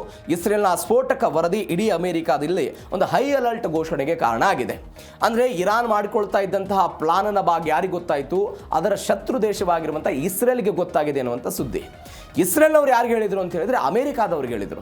ನೋಡಿ, ನೀವು ಮಾತುಕತೆ ನಡೆಸ್ತಾ ಇದ್ದೀರಿ, ಮಾತುಕತೆಯ ಭಾಗ ಇತ್ಯಾದಿ ಅಂತೆಲ್ಲ ಮಾಡ್ತಾ ಇದ್ದೀರಿ. ಆದರೆ ಇಸ್ರೇಲ್ ಹಿಂದೆ ಒಂದು ಅಮೆರಿಕಕ್ಕೆ ಎಚ್ಚರಿಕೆ ಕೊಟ್ಟಿತ್ತು. ಹಿಂದೆ ನೀವು ಒಪ್ಪಂದ ಮಾಡ್ಕೊಂಡು ಕೈ ಸುಟ್ಕೊಂಡಿದ್ದೀರಿ ಆಲ್ರೆಡಿ, ಇವತ್ತು ಇರಾನನ್ನು ನೀವು ನಂಬಕ್ಕೆ ಹೋಗಬೇಡಿ ಅಂತ ಇದೇ ಇಸ್ರೇಲ್ನವರೆಲ್ಲ ಹೇಳಿದ್ರು. ಆದರೆ ಇದರ ವಿರುದ್ಧವಾಗಿ ಅಮೆರಿಕಾದವರು ಮಾತುಕತೆಗೆ ಹೋಗಿದ್ರು ಇರಾನ್ನ ವಿರುದ್ಧ. ಇದೀಗ ಇರಾನ್ ಇಂಥದ್ದೊಂದು ಬೆಳವಣಿಗೆಯನ್ನು ಮಾಡ್ತಾ ಇದೆ, ಒಂದು ಪ್ರಯತ್ನವನ್ನು ಮಾಡ್ತಾ ಇದೆ ಅಂತ ಯಾರು ಹೇಳ್ತಾ ಇರೋದು? ಇಸ್ರೇಲ್ ಹೇಳಿಕೊಂಡಿದೆ. ಇದು ಒಂದು ಬೆಳವಣಿಗೆ. ಇತ್ತೀಚೆಗೆ ನ್ಯಾಟೋ ಶೃಂಗಸಭೆಯಲ್ಲಿ ಭಾಗವಹಿಸುವುದಕ್ಕೆ ಟರ್ಕಿಗೆ ತೆರಳಿದ್ದಂತಹ ಡೊನಾಲ್ಡ್ ಟ್ರಂಪ್ ವಾಪಸ್ ಬರ್ತಾ ಇದ್ರು ಬ್ರಿಟನ್ನಿಂದ. ಅವರು ಬರುವಂತಹ ಸಮಯದಲ್ಲಿ ತಮ್ಮ ವಿಮಾನವನ್ನು ಬದಲಾವಣೆ ಮಾಡಿರುವುದು. ಟರ್ಕಿಯಲ್ಲಿ ವಿಮಾನವನ್ನು ಡೊನಾಲ್ಡ್ ಟ್ರಂಪ್ ಬದಲಿಸಿದಂತಹ ಕತೆ. ನ್ಯಾಟೋ ಶೃಂಗಸಭೆಯ ವೇಳೆ ಟ್ರಂಪ್ ಹತ್ಯೆಗೆ ಇರಾನ್ನ ಏಜೆಂಟ್ಗಳೆಲ್ಲ ಸಂಚು ಹಾಕಿದ್ರು ಅಂತ ನೋಡಿ. ಎರಡು, ಒಂದು ಪಾಕಿಸ್ತಾನದ ನಾಯಕರುಗಳನ್ನು ಹತ್ಯೆ ಮಾಡಬೇಕು ಅಂತ ಇಸ್ರೇಲ್ನ ಮೊಸಾದ್ ಆಲೋಚನೆ ಮಾಡಿತ್ತು. ಅವತ್ತು ಅವರಿಗೆ ಒಂದು ಎಚ್ಚರಿಕೆ ಕೊಡೋ ಪ್ರಯತ್ನವನ್ನು ಬೇರೆದವರು ಮಾಡಿದ್ರು. ಒಮಾನ್ನಲ್ಲಿ ಅವರು ರಕ್ಷಣೆಯನ್ನು ತೆಗೆದುಕೊಂಡಿದ್ದ ನೋಡಿದ್ದೀವಿ. ಇದು ಒಂದು ಭಾಗ. ಎರಡನೇ ಭಾಗ, ಇದೀಗ ಡೊನಾಲ್ಡ್ ಟ್ರಂಪ್ ಅವರನ್ನು ಮುಗಿಸೋದಕ್ಕೆ ಇರಾನ್ನವರು ಪ್ರಯತ್ನಿಸ್ತಾ ಇದ್ದಾರೆ ಅಂತ ಇದೀಗ ಎಚ್ಚರಿಕೆ ಕೊಟ್ಟಿರೋರು ಯಾರು? ಇದೇ ಇಸ್ರೇಲ್ ಅಮೆರಿಕಕ್ಕೆ ಎಚ್ಚರಿಕೆ ಕೊಟ್ಟಿದೆ. ಇದರ ಭಾಗವಾಗಿ ನ್ಯಾಟೋ ಶೃಂಗಸಭೆಗೆ ತೆರಳಿದ್ದಂತಹ ಟ್ರಂಪ್ ಅವರೆಲ್ಲ ವಿಮಾನವನ್ನು ಬದಲಿಸಿದ್ರು. ಕತಾರ್ ಕೊಟ್ಟಿದ್ದಂತಹ ಒಂದು ಉಡುಗೊರೆಯ ವಿಮಾನವನ್ನು ಅವರು ಏರಲಿಲ್ಲ. ಯಾಕಂದರೆ ಕತಾರ್ ಅಂತ ಹೇಳಿದ್ರೆ ಇರಾನ್ನ ಶತ್ರು ದೇಶ, ಮಧ್ಯಪ್ರಾಚ್ಯಗಳ ಮೇಲೆಲ್ಲ ಟಾರ್ಗೆಟ್ ಮಾಡ್ತಾ ಇದ್ದಾರೆ ಅಂತ. ಹೀಗಾಗಿ ಇದರ ಮೇಲೆಲ್ಲ ದಾಳಿ ಮಾಡಬಹುದು. ಅಂದರೆ ಮತ್ತೊಂದು ಅದರ ವಿಶೇಷತೆ ಏನು ಅಂತ ಹೇಳಿದರೆ ಅದರಲ್ಲಿ ಕ್ಷಿಪಣಿ ರಕ್ಷಣಾ ವ್ಯವಸ್ಥೆಗಳಿರಲಿಲ್ಲ ಆ ವಿಮಾನದಲ್ಲಿ. ಅದಕ್ಕಾಗಿಯೇ ಮಾಡಿಫೈ ಮಾಡಲಾಗಿದೆ. ಸಾವಿರಾರು ಕೋಟಿ ರೂಪಾಯಿ ಹಣವನ್ನು ಖರ್ಚು ಮಾಡಲಾಗಿದೆ. ಶ್ವೇತಭವನದ ಹಾರಾಡುವ ಹಕ್ಕಿ ಅಂತೆಲ್ಲ ಕರೆಯಲಾಗುತ್ತೆ. ಈ ಅತ್ಯಾಧುನಿಕತೆ ಇದ್ದರೂ ಕೂಡ ಕ್ಷಿಪಣಿ ನಿರೋಧಕ ವ್ಯವಸ್ಥೆ ಆ ವಿಮಾನದಲ್ಲಿ ಇಲ್ಲೇ ಇದ್ದಿದ್ದ ಕಾರಣಕ್ಕಾಗಿ ಡೊನಾಲ್ಡ್ ಟ್ರಂಪ್ ಅದನ್ನೆಲ್ಲ ಏರೋದಕ್ಕೆಲ್ಲ ನಿರಾಕರಿಸಿದ್ರು. ಅದಾದ ನಂತರ ಬ್ರಿಟನ್ಗೆಲ್ಲ ಅದನ್ನು ಕಳಿಸಿ ದಿಕ್ಕು ತಪ್ಪಿಸಿದ್ರು ಡೊನಾಲ್ಡ್ ಟ್ರಂಪ್. ಇರಾನ್ನ ಹತ್ಯೆಯ ಪಟ್ಟಿಯಲ್ಲಿ ನಾನೇ ಮೊದಲಿಗ ಅಂತ ಡೊನಾಲ್ಡ್ ಟ್ರಂಪ್ ಹೇಳ್ಕೊಂಡಿದ್ದನ್ನು ನೋಡಿದ್ದೇವೆ. ನಾನೇ ಹಿಟ್ ಲಿಸ್ಟಲ್ಲಿ ಇದ್ದೀನಿ, ನಾನು ಮುಗಿಸೋದಕ್ಕೆ ಇವರೆಲ್ಲ ಪ್ರಯತ್ನವನ್ನು ಪಡ್ತಿದ್ದಾರೆ ಅಂತ ಟ್ರಂಪ್ ಅವರೆಲ್ಲ ಹೇಳ್ಕೊಂಡ್ರು. ಮತ್ತೊಂದು ಕಡೆ ಮಹತ್ವದ ಬೆಳವಣಿಗೆ ಆಗಿದೆ. 1,000 ಕ್ಷಿಪಣಿಗಳು ಲಾಕ್ ಆ್ಯಂಡ್ ಲೋಡ್ ಆಗಿರೋ ಘಟನೆ. ಎಲ್ಲಿದು? ಇರಾನ್ನಲ್ಲ, UAE ಅಲ್ಲ, ಸೌದಿ ಅರೇಬಿಯಾದಲ್ಲ, ಕತಾರಲ್ಲ, ಎಲ್ಲೂ ಅಲ್ಲ, ಅಮೆರಿಕಾದಲ್ಲಿ ಆಗಿರೋ ಬೆಳವಣಿಗೆ. ನನ್ನ ಹತ್ಯೆಗೆ ಯತ್ನಿಸಿದರೆ ಇರಾನ್ ಭೂಪಟದಿಂದಲೇ ನಾಶ ಆಗುತ್ತೆ ಅಂತ ಒನ್ಸ್ ಅಗೇನ್ ಇರಾನ್ನ ವಿನಾಶದ ಬಗ್ಗೆ ಡೊನಾಲ್ಡ್ ಟ್ರಂಪ್ ಎಚ್ಚರಿಕೆ ಮಾತುಗಳನ್ನು ಮಾತಾಡಿದ್ದನ್ನು ನೋಡ್ತಾ ಇದ್ದೀವಿ. ಇರಾನ್ ಕಡೆಗೆ 1000 ಕ್ಷಿಪಣಿಗಳನ್ನು ಗುರಿಯಾಗಿಸಿ ಸನ್ನದ್ಧ ಸ್ಥಿತಿಯಲ್ಲಿ ಯಾರಿಟ್ಟಿದ್ದಾರೆ? ಅಮೆರಿಕಾದ ಸೇನೆ ಇಟ್ಟಿದೆ. ಟ್ರುತ್ ಸೋಷಿಯಲ್ನಲ್ಲೆಲ್ಲ ಇರಾನ್ಗೆ ಭೀಕರ ಪರಿಣಾಮದ ಎಚ್ಚರಿಕೆಗಳನ್ನು ಡೊನಾಲ್ಡ್ ಟ್ರಂಪ್ ಅವರು ಕೊಟ್ಟರು. ನನ್ನ ರಕ್ತ ಚೆಲ್ಲಿದರೆ ಇರಾನ್ ಮೇಲೆ ಹಿಂದೆಂದೂ ಕಾಣದ ಬಾಂಬ್ ದಾಳಿ ಖಚಿತ ಆಗುತ್ತೆ. US ಮಿಲಿಟರಿಗೆ ಈಗಾಗಲೇ ಧ್ವಂಸ ಕಾರ್ಯಾಚರಣೆಯ ಆದೇಶವನ್ನು ಡೊನಾಲ್ಡ್ ಟ್ರಂಪ್ ಅವರು ಕೊಟ್ಟಿದ್ದಾರೆ. ಅಂದರೆ ಇದರ ಅರ್ಥ ಯಾವಾಗ ಬೇಕಾದರೂ ಕೂಡ ಯುದ್ಧ 2.0 ಶುರುವಾಗಬಹುದು, ನೀವು ಸನ್ನದ್ಧ ಸ್ಥಿತಿಯಲ್ಲಿ ಇರಬೇಕು ಅಂತ ಡೊನಾಲ್ಡ್ ಟ್ರಂಪ್ ಅವರು ಹೇಳಿದರು. ನಾವು ನಿನ್ನೆ ಒಂದು ಚರ್ಚೆ ಮಾಡಿದ್ವಿ. ಅಮೆರಿಕಾದ ಬಳಿ ಅತ್ಯಾಧುನಿಕ ಕ್ಷಿಪಣಿಗಳಿದೆ, ಅತ್ಯಾಧುನಿಕ ಡ್ರೋನ್ಗಳಿದೆ, ಕ್ಷಿಪಣಿ ರಕ್ಷಣಾ ವ್ಯವಸ್ಥೆಗಳು ಅಮೆರಿಕಾದ ಬಳಿ ಇದೆ. ಒಂದು ನಾವೇನು ಹೇಳಿದ್ವಿ, 7,500ದಿಂದ 9,000 ಕಿಲೋಮೀಟರ್ ಡಿಸ್ಟೆನ್ಸ್ ಅಮೆರಿಕ ಮತ್ತು ಇರಾನ್ನಿಂದ ಏನಿದೆ, ಆ ಡಿಸ್ಟೆನ್ಸನ್ನು ಕ್ರಾಸ್ ಮಾಡಬಲ್ಲಂತಹ ಕ್ಷಿಪಣಿಗಳು ಅಮೆರಿಕಾದ ಬಳಿ ಇರುವುದು. ಆದರೆ ಪರ್ಯಾಯವಾಗಿ ಇರಾನ್ಗೆ ಅಂತಹ ವ್ಯವಸ್ಥೆಗಳಿಲ್ಲ. ಇದೀಗ ಅದನ್ನು ಬಳಕೆ ಮಾಡಿಕೊಂಡು ಅಮೆರಿಕ ಹೇಳ್ತಾ ಇದೆ, ಇಲ್ಲ ನಾವು ಸನ್ನದ್ಧ ಸ್ಥಿತಿಯಲ್ಲಿ ಇದ್ದೀವಿ ಅಂತ ಇರಾನ್ನ ಕಡೆಗೆ 1,000 ಕ್ಷಿಪಣಿಗಳನ್ನು ಗುರಿಯಾಗಿಸಿಕೊಂಡು ಯಾವಾಗ ಏನು ಬೇಕಾದರೂ ಆಗ್ಬೋದು, ಹೀಗಾಗಿ ಸನ್ನದ್ಧ ಸ್ಥಿತಿಯಲ್ಲಿ ಇರಿ ಅಂತ ಅವ್ರು ಹೇಳ್ತಾ ಇದ್ದಾರೆ. ಮತ್ತೊಂದು ಕಡೆ ನನ್ನ ಟಾರ್ಗೆಟ್ ಮಾಡಲಾಗಿದೆ ಅಂತ ಟ್ರಂಪ್ ಹೇಳಿದ್ರಲ್ಲ, ಅದಕ್ಕೆ ನನ್ನ ರಕ್ತ ಏನಾದರೂ ಚೆಲ್ಲಿದರೆ ಇರಾನ್ ಎನ್ನುವಂಥ ಒಂದು ದೇಶವೇ ಇರಲ್ಲ ಅಂತ ಒನ್ಸ್ ಅಗೇನ್ ಎಚ್ಚರಿಕೆ ಕೊಡೋ ಪ್ರಯತ್ನವನ್ನು ಮಾಡಿದೆ. ಮತ್ತೊಂದು ಬೆಳವಣಿಗೆ ಏನು ಅಂತ ಹೇಳಿದರೆ, ನಾನು ಆವಾಗಲೇ ಚರ್ಚೆ ಮಾಡ್ತಾ ಇದ್ದೆ, ಇಸ್ರೇಲ್ ನೀಡಿದ ವರದಿ ಸೇಡಿನ ಹಿಂದೆ ಅಹಮದ್ ವಾಹಿದಿ ಅಂತ. ಸೇಡಿನ ಹಿಂದೆ ಅಹಮದ್ ವಾಹಿದಿ ಇದ್ದಾರೆ ಅನ್ನುವಂಥ ಬೆಳವಣಿಗೆ. ಇಸ್ರೇಲ್ ಅಮೆರಿಕಕ್ಕೆ ವರದಿ ಕೊಡ್ತು. ಯಾವುದರ ಆಧಾರದ ಮೇಲೆ ವರದಿ ಕೊಡ್ತು? ಯಾವುದ್ರ ಮೇಲೆ ವರದಿ ಕೊಡ್ತು ಅಂತ ಹೇಳಿದ್ರೆ, ಇರಾನ್ ಹೊಸ ಮಿಲಿಟರಿ ಕಮಾಂಡರ್ ಅಹಮದ್ ವಾಹಿದಿಯಿಂದ ಇಂಥದ್ದೊಂದು ಸ್ಕೆಚ್ ಆಗಿತ್ತು ಅಂತ. ಅಂದರೆ ಅಪರಾಧಿ ಟ್ರಂಪ್ಗೆ ತಕ್ಕ ಪಾಠ ಕಲಿಸ್ತೀವಿ ಅಂತ ವಾಹಿದಿ ಎಲ್ಲ ಗುಡುಗಿದ್ರು. ಇಸ್ರೇಲ್ ಈ ಮಾಹಿತಿಯನ್ನು ಲಿಂಕ್ ಮಾಡಿದ್ರೆ ಅಂದೆ ಅದರ ನೆತನ್ಯಾಹು ಅವ್ರದ್ದೆಲ್ಲ ಸ್ಕೆಚ್ ಇದೆ, ಪ್ಲಾನ್ ಇದೆ ಅಂತ ಹೇಳ್ತಿದ್ದಾರೆ. ಅಮೆರಿಕಾವನ್ನು ಇರಾನ್ ವಿರುದ್ಧ ಯುದ್ಧಕ್ಕೆ ಎಳೆಯೋದಕ್ಕೆ ಇಸ್ರೇಲ್ ತಂತ ಹೂಡ್ತಾ ಎರಡು ಆ್ಯಂಗಲಲ್ಲಿ. ಒಂದು ಇರಾನ್ ಒಂದು ಸ್ಕೆಚ್ ಮಾಡಿದೆ, ಅವರು ಕೊಟ್ಟಂಥ ಹೇಳಿಕೆಗಳು ಅಥವಾ ಅಯತೊಲ್ಲಾ ಅಲಿ ಖಮೇನಿ ಅವರ ಅಂತ್ಯಕ್ರಿಯೆಯ ಸಂದರ್ಭದಲ್ಲಿ ಬೆಂಜಮಿನ್ ನೆತನ್ಯಾಹು ಅವರ ಸಾವು ಬರಲಿ, ಟ್ರಂಪ್ ಅವರಿಗೆ ಸಾವು ಬರಲಿ, ಆ ಬೆಳವಣಿಗೆಗಳನ್ನು ಆಗ್ತಾ ಇರೋದನ್ನು ನೋಡಿದ್ರೆ ಒಂದು ಪ್ಲಾನ್ ಮಾಡಿದ್ದಾರೆ ಎನ್ನುವಂಥದ್ದು ಒಂದು ಇಸ್ರೇಲ್ನ ಆಯಾಮದಲ್ಲಿ ಒಂದು ಥಿಂಕ್ ಮಾಡಬಹುದು. ಎರಡನೇ ಆಯಾಮ ಒಂದಿದೆ, ಇಸ್ರೇಲ್ ತನ್ನ ಸ್ವಹಿತಾಸಕ್ತಿಯ ಕಾರಣಕ್ಕಾಗಿ ಅಮೆರಿಕಾವನ್ನ ಮತ್ತೆ ಯುದ್ಧಕ್ಕೆ ಪ್ರಚೋದನೆ ಮಾಡ್ತಾ ಇದೆಯಾ, ಈ ಆಂಗಲಲ್ಲೂ ಕೂಡ ನಾವು ಆಲೋಚನೆ ಮಾಡಬೇಕು. ಯಾಕೆ ಈ ಆಂಗಲ್ ಅಂತ ಹೇಳಿದ್ರೆ, ನಾನು ಅವಾಗಲೇ ಹೇಳಿಬಿಟ್ಟೆ, ಅಮೆರಿಕ ಇಸ್ರೇಲ್ನ ಮಾತನ್ನೂ ಕೂಡ ಕೇಳಿಕೊಳ್ಳದೆ ಪಾಕಿಸ್ತಾನದ MOUಗೆ ಸಹಿ ಹಾಕಿ ಬಂದಿದ್ದನ್ನು ನೋಡ್ತಾ ಇದ್ದೀವಿ. ಆರ್ಥಿಕ ಸಹಾಯ ಮಾಡ್ತೀವಿ ಅಂತ ಹೇಳಿದ್ರು, $300 ಬಿಲಿಯನ್ ಹಣವನ್ನು ನಿಮಗೆ ಮೂಲಭೂತ ಸೌಕರ್ಯಗಳಿಗೆಲ್ಲ ಕೊಡ್ತೀವಿ ಅಂತ ಇಸ್ರೇಲ್ನ ಮಾತು ಮೀರಿ ಅವರೆಲ್ಲ ಹೋಗಿದ್ದನ್ನು ನೋಡಿದ್ದೀವಿ. ಇದೀಗ ಏನು ಮಾಡ್ತಾ ಇದ್ದಾರೆ ಅಂತ ಹೇಳಿದ್ರೆ, ಇದೇ ಅಮೆರಿಕಾದವನ್ನ ಎತ್ತಿ ಕಟ್ಟಿ ಒನ್ಸ್ ಅಗೇನ್ ಇರಾನ್ ವಿರುದ್ಧ ದಾಳಿ ಆಗುವಂತೆ ನೋಡಿಕೊಳ್ಳುವಂಥ ಆಲೋಚನೆ ಭಾಗವಾಗಿ ಇಸ್ರೇಲ್ ಆಲೋಚನೆ ಮಾಡ್ತಿದೆ ಅಂತ ಸುದ್ದಿಗಳು ಬರ್ತಾ ಇದೆ. ಹೀಗಾಗಿ ಅದು ಎಷ್ಟು ಸತ್ಯ ಏನು ಎತ್ತ, ಯಾಕಂದರೆ ಅಮೆರಿಕಾದವರು ಕೂಡ ಇದಕ್ಕೆ ಯಾವುದೇ ಒಂದು ಸ್ಪಷ್ಟೀಕರಣ ಕೊಟ್ಟು ಯಾವುದನ್ನು ಕೂಡ ಹೇಳಿಕೊಳ್ಳೋ ಪ್ರಯತ್ನ ಇಲ್ಲ. ಬಟ್ ಇಸ್ರೇಲಿಂದ ಇಂಥದ್ದೊಂದು ಮಾಹಿತಿ ಬಂದಿರೋದಂತೂ ಮಾತ್ರ ಸತ್ಯ. ಮತ್ತೊಂದು ಕಡೆ ಈ ಎಲ್ಲ ಬೆಳವಣಿಗೆಗಳ ನಡುವೆ ಡೊನಾಲ್ಡ್ ಟ್ರಂಪ್ ಅವರ ಭದ್ರತೆ ಕೋಟೆಯಾಗಿ ಬಿಟ್ಟಿದೆ. 2-3 ಕಾರಣಗಳು ನೀವು ನೋಡ್ಬೋದು. ಒಂದು ಪತ್ರಕರ್ತರ ಜೊತೆಗೆ ಒಂದು ಡಿನ್ನರ್ ಸಭೆಯಲ್ಲಿ ಡೊನಾಲ್ಡ್ ಟ್ರಂಪ್ ಅವರು ಭಾಗವಹಿಸಿದ್ದಾಗ ಒಬ್ಬ ಅನಾಮಧೇಯ ವ್ಯಕ್ತಿ ಬಂದು ಡೊನಾಲ್ಡ್ ಟ್ರಂಪ್ ಅವರನ್ನು ಮುಗಿಸೋದಕ್ಕೆಲ್ಲ ಪ್ಲಾನ್ ಮಾಡಿದ್ದನ್ನು ನೋಡಿದ್ವಿ. ಈ ಹಿಂದೆ ಅವರು ಚುನಾವಣಾ ಪ್ರಚಾರದಲ್ಲಿದ್ದಂತಹ ಸಮಯದಲ್ಲಿ ಡೊನಾಲ್ಡ್ ಟ್ರಂಪ್ ಅವರನ್ನು ಹತ್ಯೆ ಮಾಡಬೇಕು ಅಂತ ಬಾಂಬ್ ದಾಳಿ ಮಾಡಿದ್ದನ್ನೆಲ್ಲ ನೋಡಿದ್ವಿ. ಅವರ ಕಿವಿ ಸವರಿಕೊಂಡು ಹೋಗಿತ್ತು, ಎಲ್ಲವೂ ಕೂಡ ರಕ್ತ ಎಲ್ಲ ಸೋರಿ ಹೋಗ್ಬಿಟ್ಟಿತ್ತು. ಅದಾದ ನಂತರ ಅಮೆರಿಕಾದಲ್ಲಿ ಒಂದು ಬೆಳವಣಿಗೆ ಆಗಿತ್ತು, ಸೀಕ್ರೆಟ್ ಸರ್ವಿಸ್ ಅನ್ನು ತೆಗೆದು ಬಿಡಬೇಕು, ಒಂದು ಪರ್ಯಾಯ ವ್ಯವಸ್ಥೆಯನ್ನು ಕೊಡಬೇಕು, ಅಮೆರಿಕಾದ ಅಧ್ಯಕ್ಷರಿಗೆ ಸೀಕ್ರೆಟ್ ಸರ್ವಿಸ್ ಭದ್ರತೆಯನ್ನು ಸರಿಯಾಗಿ ಕೊಡ್ತಾ ಇಲ್ಲ ಎನ್ನುವಂಥ ಚರ್ಚೆಗಳೆಲ್ಲ ಬಂದಿತ್ತು. ಇದೀಗ ಡೊನಾಲ್ಡ್ ಟ್ರಂಪ್ ಅವರಿಗೆ ಹಿಂದೆಂದೂ ಕಾಣದಂಥ ಒಂದು Z+ ಭದ್ರತೆಯನ್ನು ಕೊಟ್ಟಿದ್ದಾರೆ.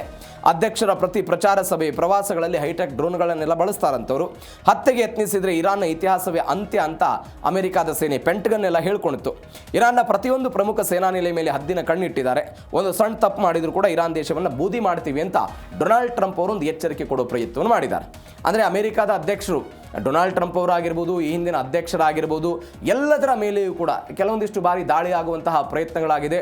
ಅದರಲ್ಲೂ ವಿಶೇಷವಾಗಿ ನಾವು ಮತ್ತೆ ಒನ್ಸ್ ಅಗೇನ್ ಈ ಹಿಂದೆ ಆಗಿರುವಂಥ ಬೆಳವಣಿಗೆಗಳು ಹೋದಾದರೆ ಭದ್ರತೆಯ ಕಾರಣಕ್ಕಾಗಿ, ಅಂದರೆ ನನಗೆ ಅಭದ್ರತೆ ಕಾಡ್ತಾ ಇದೆ, ನನ್ನನ್ನು ಮುಗಿಸಿಬಿಡಬಹುದು ಅನ್ನುವ ಕಾರಣಕ್ಕಾಗಿಯೇ ಡೊನಾಲ್ಡ್ ಟ್ರಂಪ್ ಅವರ ಸ್ವಂತ ಪುತ್ರನ ಮಗನ ಮದುವೆ ಕಾರ್ಯಕ್ರಮದಲ್ಲಿ ಭಾಗವಹಿಸೋದಕ್ಕೆ ಸಾಧ್ಯವಾಗದೇ ಇರೋದನ್ನು ನಾವೆಲ್ಲ ನೋಡಿದ್ವಿ. ಭದ್ರತೆಯ ಕಾರಣ ಇತ್ತು. ಇದೀಗ ಒನ್ಸ್ ಅಗೇನ್ ಮತ್ತೊಂದು ಇಂತಹ ಬೆಳವಣಿಗೆಗಳು ಏನಾಗ್ತಾ ಇದೆ, ಹತ್ಯೆ ಆಗಬಹುದು ಅಂತ.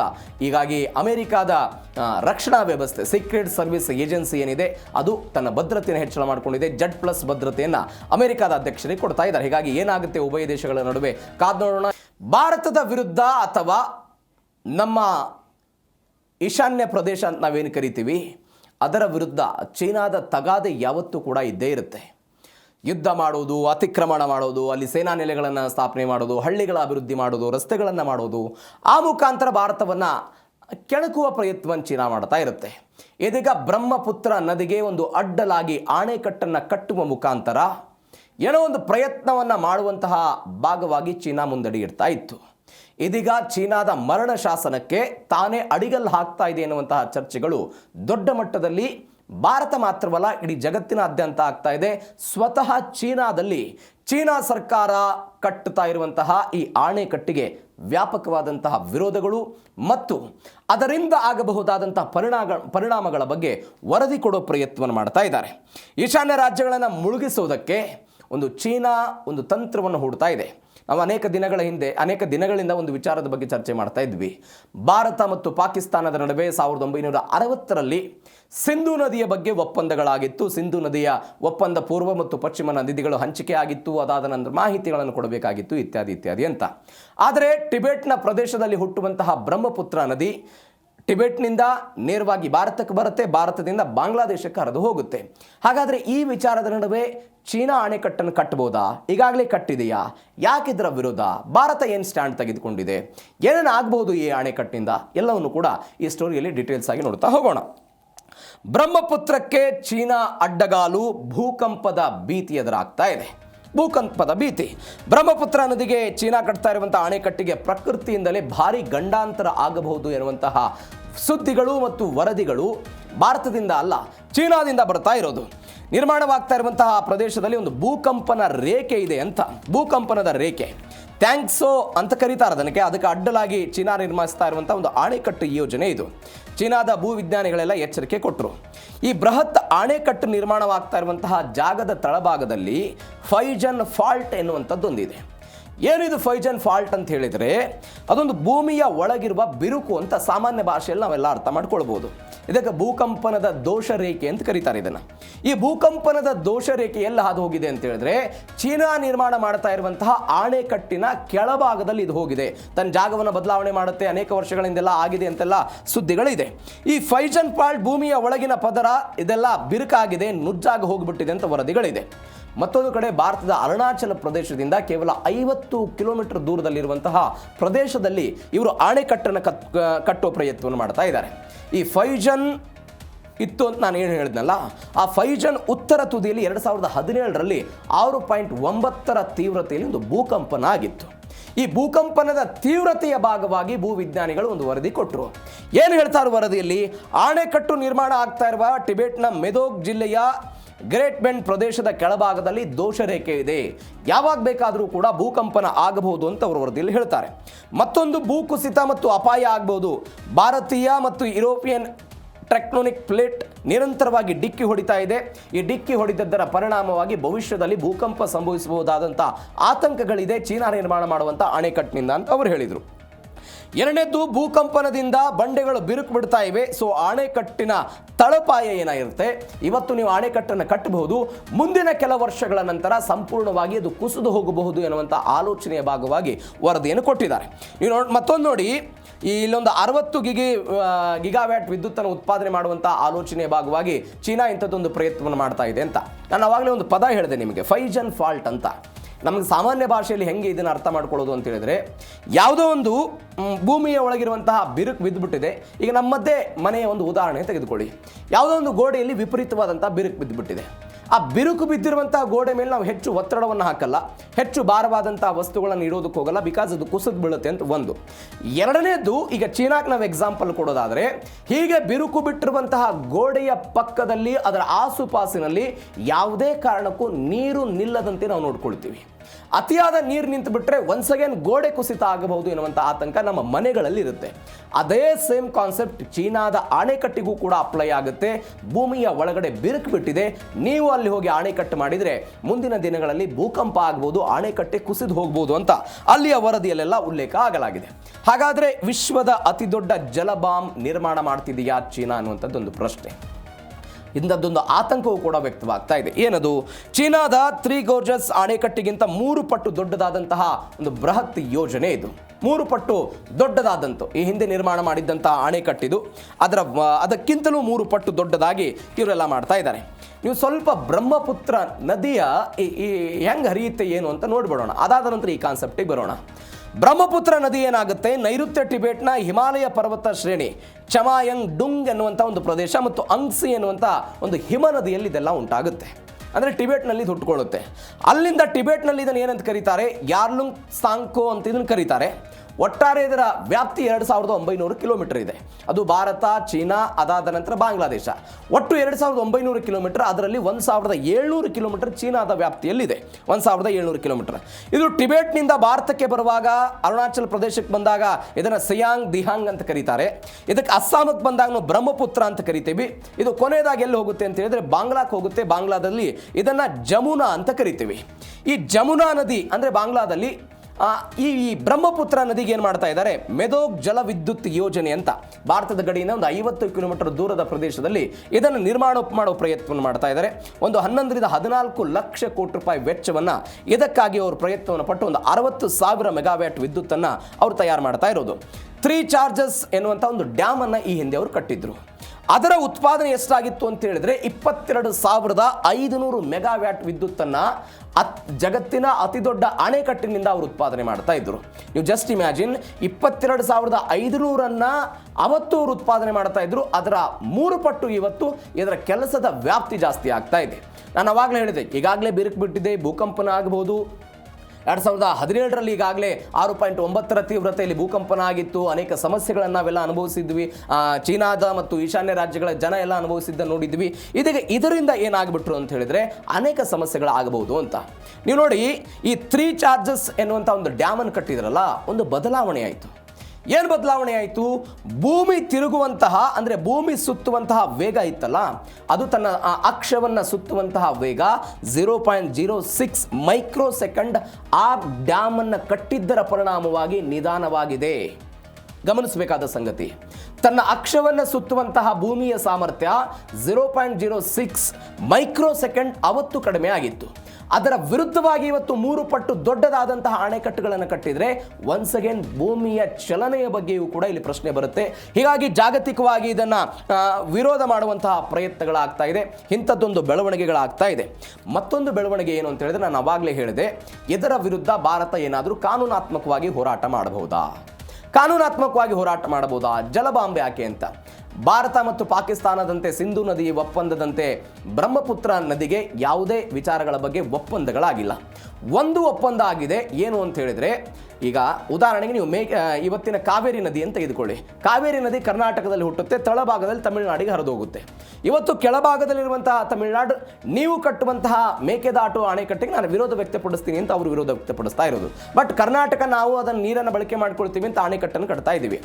ಬಟ್ ಭಾರತ ಹೇಗೆ ಪಾಕಿಸ್ತಾನಕ್ಕೆ ಸಿಂಧು ನದಿಯ ನೀರನ್ನು ನಾವು ಹೆಂಗೆ ಬಿಡ್ತೇವೆ, ಯಾವ ಪರಿಪ್ರಮಾಣದಲ್ಲಿ ಬರ್ತಾ ಇದೆ, ಒಳ ಹರಿವೆಷ್ಟಿದೆ, ಹೊರ ಹರಿವೆಷ್ಟಿದೆ, ಎಲ್ಲವನ್ನ ಮಾಹಿತಿ ಕೊಡ್ತಿದ್ವಲ್ಲ, ಅದೇ ರೀತಿಯಲ್ಲಿ ಚೀನಾ ಮೇಲ ಹಂತದಲ್ಲಿರುವಂತಹ ಚೀನಾ ಕೆಳಭಾಗದಲ್ಲಿರುವಂತಹ ಭಾರತಕ್ಕೆ ಬಿಡುಗಡೆ ಆಗ್ತಾ ಇರುವಂತಹ ನೀರು, ಒಳಹರಿವು, ಹೊರಹರಿವು ಏನಿದೆ ಎಲ್ಲ ಮಾಹಿತಿಯನ್ನು ಕೊಡಬೇಕು. ಆದರೆ ಕೆಲ ಸಂದರ್ಭಗಳಲ್ಲಿ ಚೀನಾ ಅಂತಹ ಮಾಹಿತಿಯನ್ನು ಕೊಟ್ಟಿರಲಿಲ್ಲ. ಆದರೆ ಇದೀಗ ಆ ತರನಾದಂತಹ ಯಾವುದೇ ಒಪ್ಪಂದ ಭಾರತ ಮತ್ತು ಯಾರ ನಡುವೆ, ಚೀನಾದ ನಡುವೆ ಆಗಿಲ್ಲ.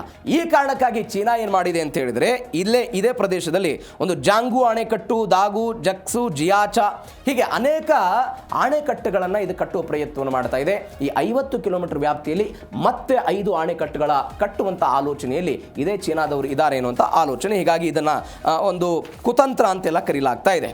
ಮತ್ತೊಂದು ಬೆಳವಣಿಗೆ, ಡ್ರ್ಯಾಗನ್ ಕುತಂತ್ರ, ಭಾರತಕ್ಕೆ ಜಲಪ್ರಳಯದ ಭೀತಿ. ಜಲಪ್ರಳಯದ ಭೀತಿ ನಾನು ಅವಾಗಲೇ ಹೇಳಿದೆ, ಅಂತಹ ಮಾಹಿತಿಯನ್ನು ಕೊಡಬೇಕಾಗಿತ್ತು ಚೀನಾದವರು, ಎಷ್ಟು ನೀರಿದೆ, ಏನು ಎತ್ತ ಅಂತ. ಆದರೆ ಅದನ್ನು ಕೊಡೋದನ್ನು ಕೆಲವೊಂದಿಷ್ಟು ಬಾರಿ ನಿಲ್ಲಿಸಿದ್ದಾರೆ ಅಂತ. ಇದೀಗ ಗ್ರೆಂಟ್ ಬೆಂಡ್ನಲ್ಲಿ ಇದನ್ನು ನಿರ್ಮಾಣ ಮಾಡ್ತಾ ಇದ್ದಾರೆ.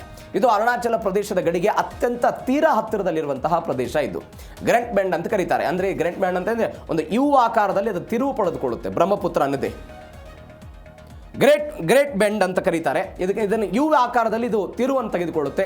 ಅತ್ಯಂತ ತಿರುವು ಇರುವಂತಹ ಪ್ರದೇಶ. ಹಾಗಾದರೆ ಇದನ್ನೇ ಯಾಕೆ ಇವರು ಆಯ್ಕೆ ಮಾಡಿಕೊಂಡ್ರು? ಅದಕ್ಕೂ ಕೂಡ ಚೀನಾದ ಬೇರೆ ಬೇರೆ ಕಾರಣಗಳಿದೆ. ಚೀನಾದ ಕಾರಣಗಳು ಏನು ಅಂತ ಹೇಳಿದರೆ, ಇಲ್ಲಿ ನೀರು ಧುಮುಕುತ್ತಲ್ಲ, ಯಾವ ಪರಿಪ್ರಮಾಣದಲ್ಲಿ ನೀರು ಧುಮುಕುತ್ತು ಅಂತ ಹೇಳಿದರೆ 2-3 ಕಿಲೋಮೀಟರ್ ಆಳದ ವ್ಯಾಪ್ತಿಯಲ್ಲಿ ನೀರು ಧುಮುಕುತ್ತೆ. ಈ ಧುಮುಕುವ ನೀರಿನ ರಭಸವನ್ನು ಬಳಕೆ ಮಾಡಿಕೊಂಡು ನಾವು ಇಲ್ಲಿ ಅತಿ ಹೆಚ್ಚು ವಿದ್ಯುತ್ತನ್ನು ಉತ್ಪಾದನೆ ಮಾಡಬಹುದು ಎನ್ನುವಂಥ ಆಲೋಚನೆ ಯಾರದ್ದು? ಚೀನಾದಿದೆ. ಹೀಗಾಗಿ ಅದು ಭಾರತಕ್ಕೆ ಆತಂಕ ಆಗ್ತಾ ಇರೋದು. ಈ ಗ್ರೇಟ್ ಬೆಂಡ್ ಅನ್ನೋದು ಅರುಣಾಚಲ ಪ್ರದೇಶದ ಕಡೆಗೆ ಬರುವಾಗ ಒಂದು ಯು ಆಕಾರವನ್ನು ತೆಗೆದುಕೊಳ್ಳುತ್ತೆ. ಅಲ್ಲಿ ಆಯ್ಕೆ ಮಾಡಿಕೊಳ್ತಾ ಇದ್ದಾರೆ. ಇದೀಗ ಅದು ಅರುಣಾಚಲ ಪ್ರದೇಶಕ್ಕೆ ಗಡಿ ಹತ್ತಿರ ಇದೆ. ಹೀಗಾಗಿ ನಮಗೆ ದೊಡ್ಡ ಮಟ್ಟದ ಆತಂಕ. ಮತ್ತೊಂದು ಕಡೆ ಇಲ್ಲಿ ಒಂದು 5 ಅಣೆಕಟ್ಟುಗಳನ್ನು ಕಟ್ಟಬೇಕು ಅಂತ ನಾನು ಅವಾಗಲೇ ಹೇಳಿದೆ. 50 ಕಿಲೋಮೀಟರ್ ವ್ಯಾಪ್ತಿಯಲ್ಲಿ ಮತ್ತೆ 5 ಅಣೆಕಟ್ಟುಗಳನ್ನು ಕಟ್ಟಬೇಕು ಅಂತ ಆಲೋಚನೆಯಲ್ಲಿದೆ. ಮತ್ತೊಂದು ಕಡೆ ಒಂದು ಫಾಸಿಘಾಟ್, ಡ್ಯಾಡಿಂಗ್ ಎನ್ನುವಂಥ ದಿಬ್ರುಗತ್, ಜೋಹರತ್, ತೇಜ್ಪುರ ಎಲ್ಲ ಜಿಲ್ಲೆಗಳು, ಅರುಣಾಚಲ ಪ್ರದೇಶದ ಈ ಎಲ್ಲ ಜಿಲ್ಲೆಗಳೇನಿದೆ ಇವೆಲ್ಲವೂ ಕೂಡ ಗಡಿ ಪ್ರದೇಶದ ಜಿಲ್ಲೆಗಳು. ಸಹಜವಾಗಿ ಇಲ್ಲಿ ಇವೆಲ್ಲ ನೀರಿನಲ್ಲಿ ಮುಳುಗಡೆ ಆಗಬಹುದು ಎನ್ನುವಂತಹ ಆತಂಕ ಇದೆ, ಏಕಾಏಕಿಯಾಗಿ ನೀರು ಬಿಟ್ಟರೆ. ಹೀಗಾಗಿ ಬಾಂಗ್ಲಾಕ್ಕೂ ಕೂಡ ಇದೊಂದು ಸಮಸ್ಯೆ ಇದೆ. ನೀವು ಬಾಂಗ್ಲಾದ ಶೇಕಡ ಒಂದು 30-40% ಸಂಪೂರ್ಣವಾಗಿ ನೀರಿನಲ್ಲಿ ಮುಳುಗಿ ಹೋಗಬಹುದಾದಂಥ ಆತಂಕ ಈ ವಿಚಾರದಲ್ಲಿದೆ. ಹೀಗಾಗಿ ಒಂದು ಇದನ್ನೇನಂತ ಕರೀತಿದ್ದಾರೆ ಅಂತ ಹೇಳಿದ್ರೆ ಟೆಕ್ಕಿಂಗ್ ವಾಟರ್ ಬಾಂಬ್ ಅಂತ ಕರೀತಾ ಇದ್ದಾರೆ. ಅಂದರೆ ಇದೊಂದು ಜಲಪ್ರಳಯದ ಭೀತಿ ಎನ್ನುವ ಕಾರಣಕ್ಕಾಗಿ ಈ ದಕ್ಷಿಣ ಏಷ್ಯಾದಕ್ಕೆ ಒಂದು ರೀತಿಯಾದಂಥ ವಾಟರ್ ಬಾಂಬ್ ಇದು ಅಂತ ಇದನ್ನು ಜಾಗತಿಕವಾಗಿ ಕರೆಯುವ ಪ್ರಯತ್ನ ಆಗ್ತಾ ಇದೆ. ಇಂಥದ್ದೊಂದು ಆತಂಕವನ್ನು ಭಾರತ ಚೀನಾದಿಂದ ಎದುರಿಸ್ತಾ ಇದೆ. ಇದರ ವಿರುದ್ಧವಾಗಿ ಭಾರತ ಕೆಲವೊಂದಿಷ್ಟು ವಿಚಾರಗಳಲ್ಲಿ ಫೈಟ್ ಮಾಡ್ಬೋದು. ಅದೇನು ಅಂತ ನಾನು ಬರ್ತೀನಿ. ಏನು ಬೆಳವಣಿಗೆ ಆಯಿತು ಅಂತ ಹೇಳಿದರೆ, ಇದೇ ಬೆಳವಣಿಗೆಗೆ ಪರಿಸರ ನಾಶ, ಜನರ ಜೀವನೋಪಾಯಕ್ಕೆ ಧಕ್ಕೆ ಆಗುತ್ತೆ. ಇದೊಂದು ಜಲಪ್ರಳಯ ಆಗಬಹುದಾದಂತಹ ಭೀತಿ ಇದೆ. ಮತ್ತೊಂದು ಕಡೆ ಜೀವನೋಪಾಯಕ್ಕೆ ಧಕ್ಕೆ ಆಗುತ್ತೆ. ಎಲ್ಲೆಲ್ಲಿ? ಈಶಾನ್ಯ ರಾಜ್ಯಗಳು, ಅರುಣಾಚಲ್ ಪ್ರದೇಶ ಆಗಿರ್ಬೋದು, ಬೇರೆ ಬೇರೆ ಈಶಾನ್ಯ ರಾಜ್ಯಗಳೇನಿದೆ ಆ ಈಶಾನ್ಯ ರಾಜ್ಯಗಳಿಗೆ ದೊಡ್ಡ ಮಟ್ಟದ ಹೊಡೆತ ಬೀಳಬಹುದು. ಬ್ರಹ್ಮಪುತ್ರ ನದಿಯ ನೈಸರ್ಗಿಕ ಹರಿವು ಏನಾದರೂ ಬದಲಾದರೆ ಸಂಪೂರ್ಣವಾಗಿ ಪರಿಸರ ನಾಶ ಆಗಿಬಿಡುತ್ತೆ. ಕೆಳಭಾಗದಲ್ಲಿ ವಾಸಿಸುವ ಜನರ ರಕ್ಷಣೆಗೆ ಭಾರತ ಸರ್ಕಾರ ಎಲ್ಲ ಮುನ್ನೆಚ್ಚರಿಕೆ ಕ್ರಮವನ್ನು ಕೊಟ್ಟಿದೆ. ನೋಡಿ, ಭಾರತದ ಅಸ್ಸಾಂ ರಾಜ್ಯದಲ್ಲಿ 70% ಕೃಷಿಯನ್ನು ನಂಬಿದ ಜನ ಇದ್ದಾರೆ. ಒಂದು ವೇಳೆ ಚೀನಾ ನದಿಯ ನೀರನ್ನು ನಿಯಂತ್ರಣ ಮಾಡಿದರೆ ಒಣ ಹವೆ ನಿರ್ಮಾಣ ಆಗುತ್ತೆ. ಭತ್ತ ಆಗಿರ್ಬೋದು, ಟೀ ಬೆಳೀತಾರಲ್ಲಿ, ಚಹಾ ಬೆಳೀತಾರೆ, ಎಲ್ಲ ಬೆಳವಣಿಗೆಗೆ ನೀರು ಇರೋದಕ್ಕೆ ಸಾಧ್ಯ ಆಗಲ್ಲ. ಹೀಗಾಗಿ ಜೀವನೋಪಾಯಕ್ಕೆ ಹೊಡೆತ ಬೀಳುತ್ತೆ. ಮೀನುಗಾರಿಕೆ, ನೀವು ಬ್ರಹ್ಮಪುತ್ರ ನದಿನ ಏನಂತ ಕರೀತಾರೆ ಅಂತ ಹೇಳಿದ್ರೆ ಮೀನುಗಾರಿಕೆಗೆ ಅತ್ಯಂತ ಶುದ್ಧ ಮತ್ತು ಅತ್ಯಂತ ದೊಡ್ಡ ಮೀನುಗಾರಿಕಾ ಕೇಂದ್ರ ಅಂತ ಕರೀತಾರೆ. ಮೀನುಗಾರಿಕೆ ಹಾನಿಯಾಗುತ್ತೆ. ಸುತ್ತಮುತ್ತಲಿನ ಹಳ್ಳಿಗಳಲ್ಲಿ ಅಂತರ್ಜಲ ಮಟ್ಟದ ಕುಸಿತ ಆಗುತ್ತೆ. ನೀವು ಅಸ್ಸಾಮಿಗೆ ಬಂದರೆ, ಪಕ್ಕದ ಅಸ್ಸಾಮಿಗೆ ಬಂದರೆ ಕಾಜಿರಂಗ್ ರಾಷ್ಟ್ರೀಯ ಉದ್ಯಾನವನ ಇದೆ. ಈ ಕಾಜಿರಂಗ್ ರಾಷ್ಟ್ರೀಯ ಉದ್ಯಾನವನ ಏನಿದೆ ಅಂತ ಹೇಳಿದರೆ ಅದು ಬ್ರಹ್ಮಪುತ್ರ ನದಿಯ ದಂಡೆಯ ಮೇಲೆ ನಿರ್ಮಾಣವಾಗಿರುವಂತಹ ರಾಷ್ಟ್ರೀಯ ಉದ್ಯಾನವನ. ಇಲ್ಲಿರುವಂತಹ ಏಕಶೃಂಗದ ಖಡ್ಗ ಮೃಗ ಆಗಿರ್ಬೋದು, ಏಷಿಯನ್ ಆನೆಗಳಾಗಿರ್ಬೋದು, ಅದಾದ ನಂತರ ಈ ಪ್ರದೇಶದಲ್ಲಿ ಮಣ್ಣಿನ ಕುಸಿತ ಸವೆತ ಉಂಟಾದಕ್ಕೆ ಶುರುವಾಗುತ್ತೆ. ಮಣ್ಣಿನ ಸವೆತ ಉಂಟಾದರೆ ಫಲವತ್ತತೆ ಕಡಿಮೆ ಆಗೋದಕ್ಕೆ ಶುರುವಾಗುತ್ತೆ. ಈ ಫಲವತ್ತತೆ ಕಡಿಮೆ ಆದರೆ ಕೃಷಿ ಜಮೀನಲ್ಲಿ ಬರ್ತಾ ಇರುವಂತಹ ಬೆಳೆಗಳು ಬರೋದಕ್ಕೆ ಸಾಧ್ಯ ಆಗೋದಿಲ್ಲ. ಸಹಜವಾಗಿ ಜೀವನೋಪಾಯಕ್ಕೆ ಹೊಡೆತ ಬೀಳುತ್ತೆ. ಎರಡನೇದ್ದು, ಪರಿಸರ ಸಂಪೂರ್ಣವಾಗಿ ನಾಶ ಆಗುತ್ತೆ ಅನ್ನುವಂಥ ಆತಂಕದ ವಾತಾವರಣ ಇದೆ. ಹಾಗಾದರೆ ಈ ಎಲ್ಲ ಬೆಳವಣಿಗೆಗಳು ಚೀನಾದ ಭಾಗದಿಂದ ಆಗ್ತಾ ಇದ್ರೆ ಭಾರತ ಏನು ತಯಾರು ಮಾಡಿಕೊಳ್ತಾ ಇದೆ? ಭಾರತ ಇದಕ್ಕೆ ತದ್ವಿರುದ್ಧವಾಗಿ ಅರುಣಾಚಲ ಪ್ರದೇಶದಲ್ಲಿ ಒಂದು 11,000 ಮೆಗಾವ್ಯಾಟ್ ವಿದ್ಯುತ್ ಉತ್ಪಾದನೆ ಮಾಡುವಂತಹ ಒಂದು ಅಣೆಕಟ್ಟನ್ನು ಕಟ್ಟುವ ಪ್ರಯತ್ನವನ್ನು ಮಾಡ್ತಾ ಇದ್ದಾರೆ. ಇದರ ಅರ್ಥ ಏನು? 2 ವಿಚಾರ ಇದೆ ಭಾರತದ್ದು.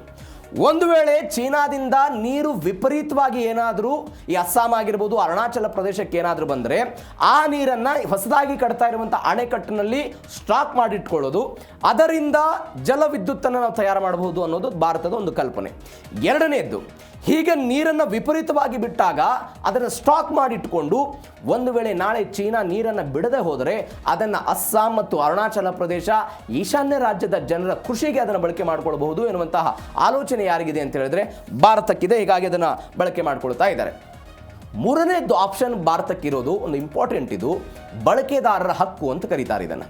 ಏನಿದು ಬಳಕೆದಾರರ ಹಕ್ಕು? ನಾನು ಅವಾಗಲೇ ತಮಿಳುನಾಡು ಮತ್ತು ಕರ್ನಾಟಕದ ಉದಾಹರಣೆ ಕೊಟ್ಟೆ.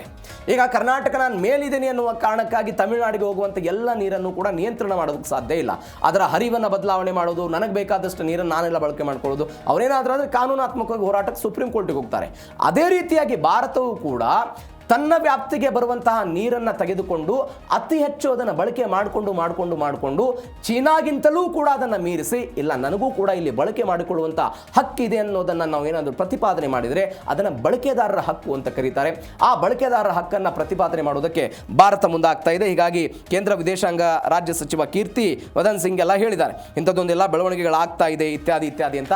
1972ರಲ್ಲಿ ಈ ವಿಚಾರದ ಬಗ್ಗೆ ಕೆಲವೊಂದಿಷ್ಟು ಬೆಳವಣಿಗೆ ಆಗಿದೆ ಭಾರತ ಮತ್ತು ಚೀನಾದ ನಡುವೆ. ಹೀಗಾಗಿ ಏನಾಗುತ್ತೆ ನೋಡೋಣ ಈ ವಿಚಾರದಲ್ಲಿ. ಮತ್ತೊಂದು, ಸುರಂಗ ಸೇತುವೆಗಳಿಗೂ ಕೂಡ ಕುತ್ತು ಬಂದಿರೋದು. ಕೇವಲ ಅಣೆಕಟ್ಟು ಮಾತ್ರ ಅಲ್ಲ, ಸುತ್ತಮುತ್ತಲಿನ ಮೂಲ ಸೌಕರ್ಯಗಳಿಗೂ ಕೂಡ ಭಾರಿ ಅಪಾಯ ಆಗ್ತಾ ಇದೆ. ಅಣೆಕಟ್ಟಿಗಾಗಿ ಬೃಹತ್ ಸುರಂಗಗಳು ಎಲ್ಲ ಕುಸಿದು ಬೀಳುವ ಭೀತಿ ಇದೆ. ನಾನು ಅವಾಗಲೇ ಹೇಳಿದೆ, ದುರ್ಬಲ ಬಂಡೆಗಳಿಂದಾಗಿ ರಸ್ತೆ ಸೇತುವೆಗಳ ಸ್ಥಿತಿಗೆಲ್ಲ ಸವಾಲು ಎದುರಾಗುತ್ತೆ. ಇಳಿಜಾರುಗಳನ್ನು ಬಲಪಡಿಸುವುದಕ್ಕೆ, ರಕ್ಷಣಾ ಗೋಡೆ ಕಟ್ಟುವುದಕ್ಕೆಲ್ಲ ವಿಜ್ಞಾನಿಗಳು ಸೂಚನೆ ಕೊಟ್ಟಿದ್ದಾರೆ. ಪ್ರಕೃತಿಯ ಮುನಿಸಿನ ಮುಂದೆ ಚೀನಾದ ಎಂಜಿನಿಯರಿಂಗ್ ಅದ್ಭುತ ಏನೋ ಮಂಕ ಆಗಬಹುದಾದಂತಹ ಸಾಧ್ಯತೆಗಳಿದೆ. ಅಂದರೆ ಸಹಜವಾಗಿ ನಾನು ಅವಾಗಲೇ ಹೇಳಿದೆ, ಭೂಮಿಯ ವೇಗವೇ ಆ ಅಣೆಕಟ್ಟಿನಿಂದ ಎಲ್ಲ ಕಡಿಮೆ ಆಗುತ್ತೆ ಅಂತ ಹೇಳಿದರೆ ಅದರ 3 ಪಟ್ಟು ದೊಡ್ಡದಾದಂಥ ಅಣೆಕಟ್ಟನ್ನು ಚೀನಾ ಕಟ್ಟೋದಕ್ಕೆ ಹೋದರೆ ಏನಾಗ್ಬೋದು ಪರಿಸ್ಥಿತಿ? ಅದು ತಗ್ಗು ಪ್ರದೇಶ, ಇಳಿಜಾರು ಪ್ರದೇಶ, ಇವೆಲ್ಲವನ್ನು ಕೂಡ ಕೇಂದ್ರೀಕರಿಸಿಕೊಂಡು ಚೀನಾ ಕೆಲಸ ಮಾಡಬೇಕಾಗುತ್ತೆ. ಹೀಗಾಗಿ ಆ ವಿಚಾರ ಏನಾಗುತ್ತೆ ಕಾದು ನೋಡೋಣ. ಅನೇಕ ಜನರ ಕನಸು ಏನು? ಆರಾಧ್ಯ ದೈವ ಬಾಬಾ ಬರ್ಪಾನಿ ಅಂತ ಖ್ಯಾತರಾಗಿರುವ ಅಮರನಾಥ್ ಯಾತ್ರೆಯನ್ನು ಮಾಡಬೇಕು, ಒಂದು ಬಾರಿ ಜೀವನಮಾನದಲ್ಲಿ ಅಮರನಾಥ್ ಯಾತ್ರೆ ಮಾಡಬೇಕು ಅಂತ.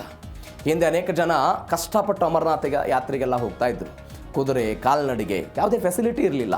ಇತ್ತೀಚೆಗೆ 2000 ಇಸ್ವಿ ನಂತರ ನಮಗೆಲ್ಲ ಫೆಸಿಲಿಟಿ ಸಿಕ್ಕಿದೆ. ಅದಕ್ಕಿಂತ ಮೊದಲು ಎಲ್ಲರೂ ಕೂಡ ಕಾಲ್ನಡಿಗೆಯಲ್ಲೆಲ್ಲ ಹೋಗ್ತಾ ಇದ್ರು. ಇವತ್ತು ಫೆಸಿಲಿಟಿ ಸಿಕ್ಕಿದೆ, ಅಮರನಾಥ್ ಯಾತ್ರೆಯನ್ನು ಮಾಡ್ತಾರೆ. ಅಮರನಾಥ ಯಾತ್ರೆಗೆ ಹೋಗ್ತಾರೆ, ಕಾಶಿ ವಿಶ್ವನಾಥನ ದರ್ಶನಕ್ಕೆ ಹೋಗ್ತಾ ಇರೋದನ್ನು ನೋಡ್ತಾ ಇದ್ದೀವಿ. ಆದರೆ ಈ ಬಾರಿ ಅಮರನಾಥ ಯಾತ್ರೆಯಲ್ಲಿ ಮಹತ್ವದ ಬೆಳವಣಿಗೆ ಆಗಿದೆ. ಅದು ಏನು ಅಂತ ಹೇಳಿದರೆ, ಶಿವಲಿಂಗ ನೀವು ನೋಡ್ತಾ ಇದ್ದೀರಲ್ಲ ದೃಶ್ಯದಲ್ಲಿ, ಅದು ಕರಗಿರೋದು. ಕೆಲವೇ ದಿನಗಳಲ್ಲಿ 90% ಹಿಮಲಿಂಗ ಕರಗಿರೋದು ಪರಿಸರಾತ್ಮಕವಾಗಿ, ಭಕ್ತರ ದೃಷ್ಟಿಯಿಂದ, ಎಲ್ಲದರ ವಿಚಾರದಲ್ಲೂ ಕೂಡ ಆತಂಕಕಾರಿ ಬೆಳವಣಿಗೆ ಆಗಿರುವಂತಹ ವಿಚಾರ ಇದು. ಹಾಗಾದರೆ ಯಾಕೆ ಕುಸಿತ ಆಯಿತು ಅಥವಾ ಯಾಕೆ ಕರಗಿ ಹೋಗ್ಬಿಡ್ತಿದ್ದು, ಏನು ಬೆಳವಣಿಗೆಗಳಾಗ್ತಾ ಇದೆ, ಏನು ಎತ್ತ, ಎಲ್ಲವನ್ನು ಕೂಡ ಇವತ್ತಿನ 4ನೇ ಸ್ಟೋರಿಯಲ್ಲೆಲ್ಲ ನೋಡ್ತಾ ಹೋಗೋಣ. 5 ದಿನಕ್ಕೆ ಅಮರನಾಥ ಶಿವಲಿಂಗ ಕರಗಿ ಹೋಗ್ಬಿಡ್ತು. 5 ದಿನಕ್ಕೆ 3ನೇ ತಾರೀಕಿಗೆ ಶುರುವಾಯಿತು, 5 ದಿನಕ್ಕೆ 90% ಕಡಿಮೆ ಆಯಿತು. 90% ಪವಿತ್ರ ಹಿಮಲಿಂಗ ಎಲ್ಲ ಕರಗಿತ್ತು. ಸಾಮಾಜಿಕ ಜಾಲತಾಣದಲ್ಲಿ ಇದರ ಫೋಟೋ ಎಲ್ಲ ಸಿಕ್ಕಾಪಟ್ಟೆ ವೈರಲ್ ಆಗ್ತಾ ಇದೆ. 50 ದಿನಗಳ ಯಾತ್ರೆ ಪೂರ್ಣಗೊಳ್ಳುವ ಮೊದಲೇ ಭಕ್ತರಲ್ಲಿ ನಿರಾಸೆ ಉಂಟಾಗಿರುವುದು. ಹಾಗಾದರೆ ಸ್ವಲ್ಪ ನಾವು ಹೋಗೋಣ, ಹೆಂಗಾಗತ್ತಿದು? ಈ ಅಮರನಾಥ ಗುಹೆಯಲ್ಲಿ ಈ ಹಿಮಲಿಂಗ ಹೆಂಗಾಗುತ್ತೆ ನೀವು ನೋಡಿ. ಸಮುದ್ರ ಮಟ್ಟದಿಂದ ಅಮರನಾಥ ಗುಹೆ 12,756 ಅಡಿ ಎತ್ತರದಲ್ಲಿದೆ. ಸಮುದ್ರ ಮಟ್ಟದಿಂದ ಭಾರಿ ದೊಡ್ಡ ಪ್ರಮಾಣದ ಎತ್ತರದಲ್ಲಿರೋದು. ಚಳಿಗಾಲದಲ್ಲಿ ಏನಾಗುತ್ತೆ, ಈ ಗುಹೆ ಮೇಲೆ ಈ ಪರ್ವತಗಳೇನಿರುತ್ತಲ್ಲ, ಆ ಪರ್ವತಗಳು ಭಾರಿ ಪ್ರಮಾಣದ ಹಿಮಪಾತವನ್ನು ಸೃಷ್ಟಿ ಮಾಡ್ತವೆ. ಹಿಮಪಾತ ಆಗ್ತಾ ಇರುತ್ತೆ. ಆ ಹಿಮಪಾತ ಏನಾಗುತ್ತೆ, ಮಾರ್ಚ್ ಮತ್ತು ಏಪ್ರಿಲ್ ವಸಂತ ಕಾಲ ಅಂತ ನಾವೇನು ಕರಿತೀವಿ, ಯುಗಾದಿಯ ಆ ಆಸುಪಾಸಿನಲ್ಲಿ ಪರ್ವತದ ಮೇಲಿರುವಂಥ ಹಿಮ ನಿಧಾನವಾಗಿ ಕರಗೋದಕ್ಕೆ ಶುರುವಾಗುತ್ತೆ.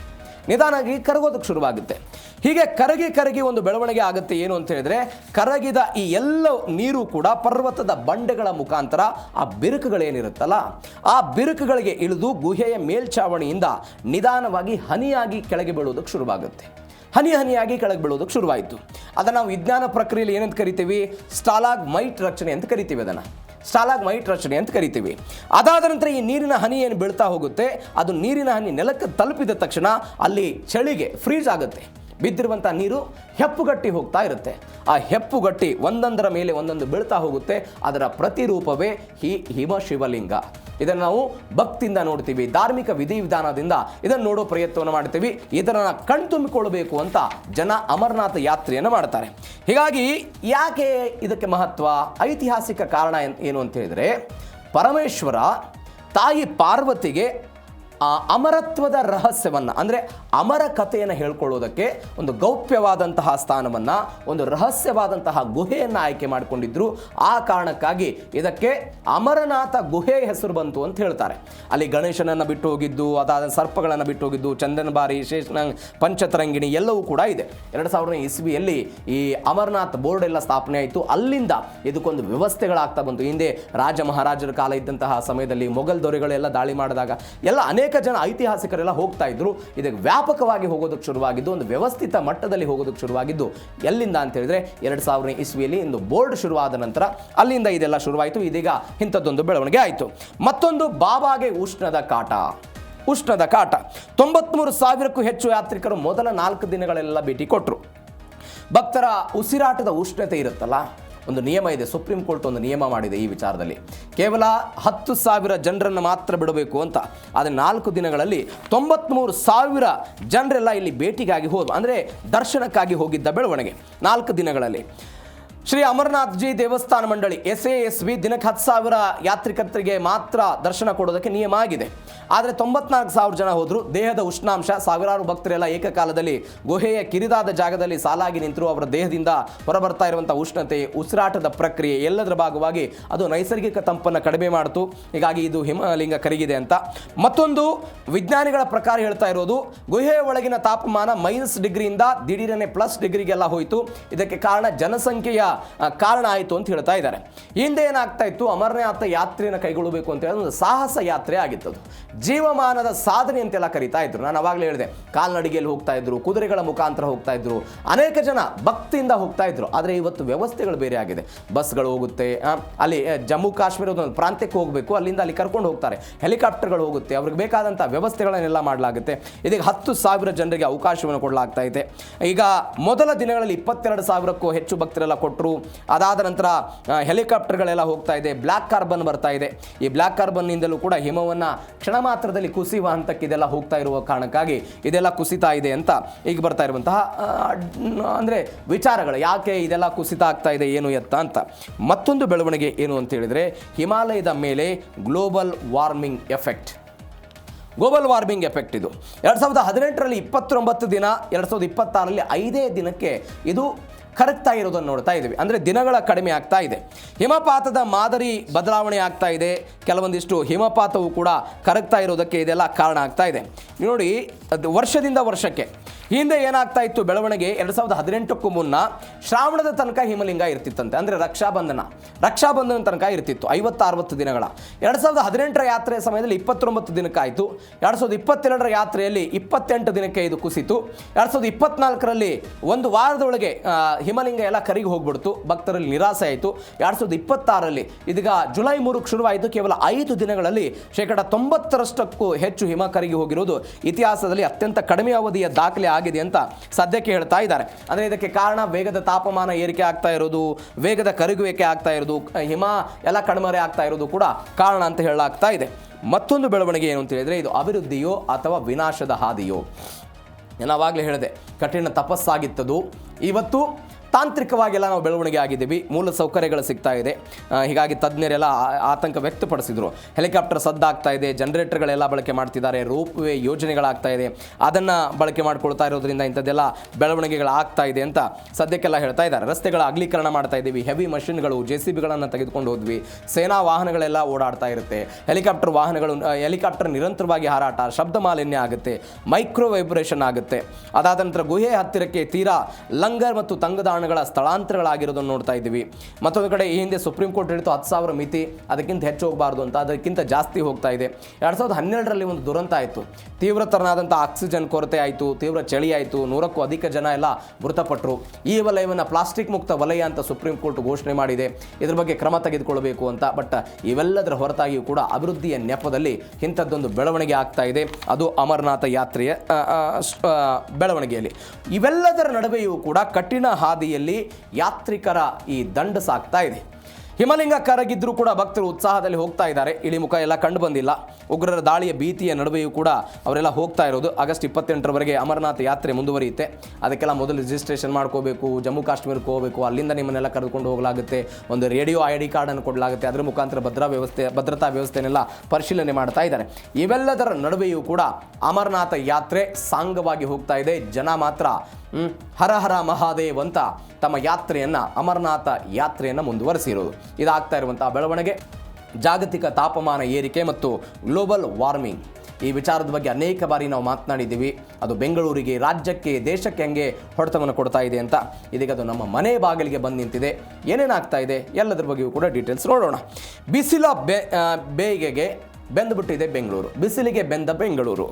ವಿಶ್ವದ ಟಾಪ್ ಹೀಟ್ ರಿಸ್ಕ್ ನಗರಗಳ ಪೈಕಿ ಸಿಲಿಕಾನ್ ಸಿಟಿಗೆ ಈಗ ಒಂದು ಸ್ಥಾನ ಸಿಕ್ಕಿದೆ. ನಾವು ಕೇವಲ ಇಷ್ಟು ದಿನಗಳ ಕಾಲ ವಾಹನ ದಟ್ಟಣೆ, ಬೇರೆ ಬೇರೆ ಮಾಲಿನ್ಯ ಇತ್ಯಾದಿ ಹೇಳ್ತಾ ಇದ್ವಿ. ಅತಿ ಹೆಚ್ಚು ಹೀಟ್ ರಿಸ್ಕ್ ಇರುವಂತಹ ನಗರಗಳಲ್ಲೂ ಕೂಡ ಸಿಲಿಕಾನ್ ಸಿಟಿಗೆ ಸಿಕ್ಕಿರೋದು. ಆಕ್ಸ್ಫರ್ಡ್ ವಿಶ್ವವಿದ್ಯಾಲಯದವರು ಒಂದು ಸಂಶೋಧನೆ ಮಾಡಿದರು. ಆಘಾತಕಾರಿ ಸತ್ಯ ಎಲ್ಲ ಬಂದಿದೆ.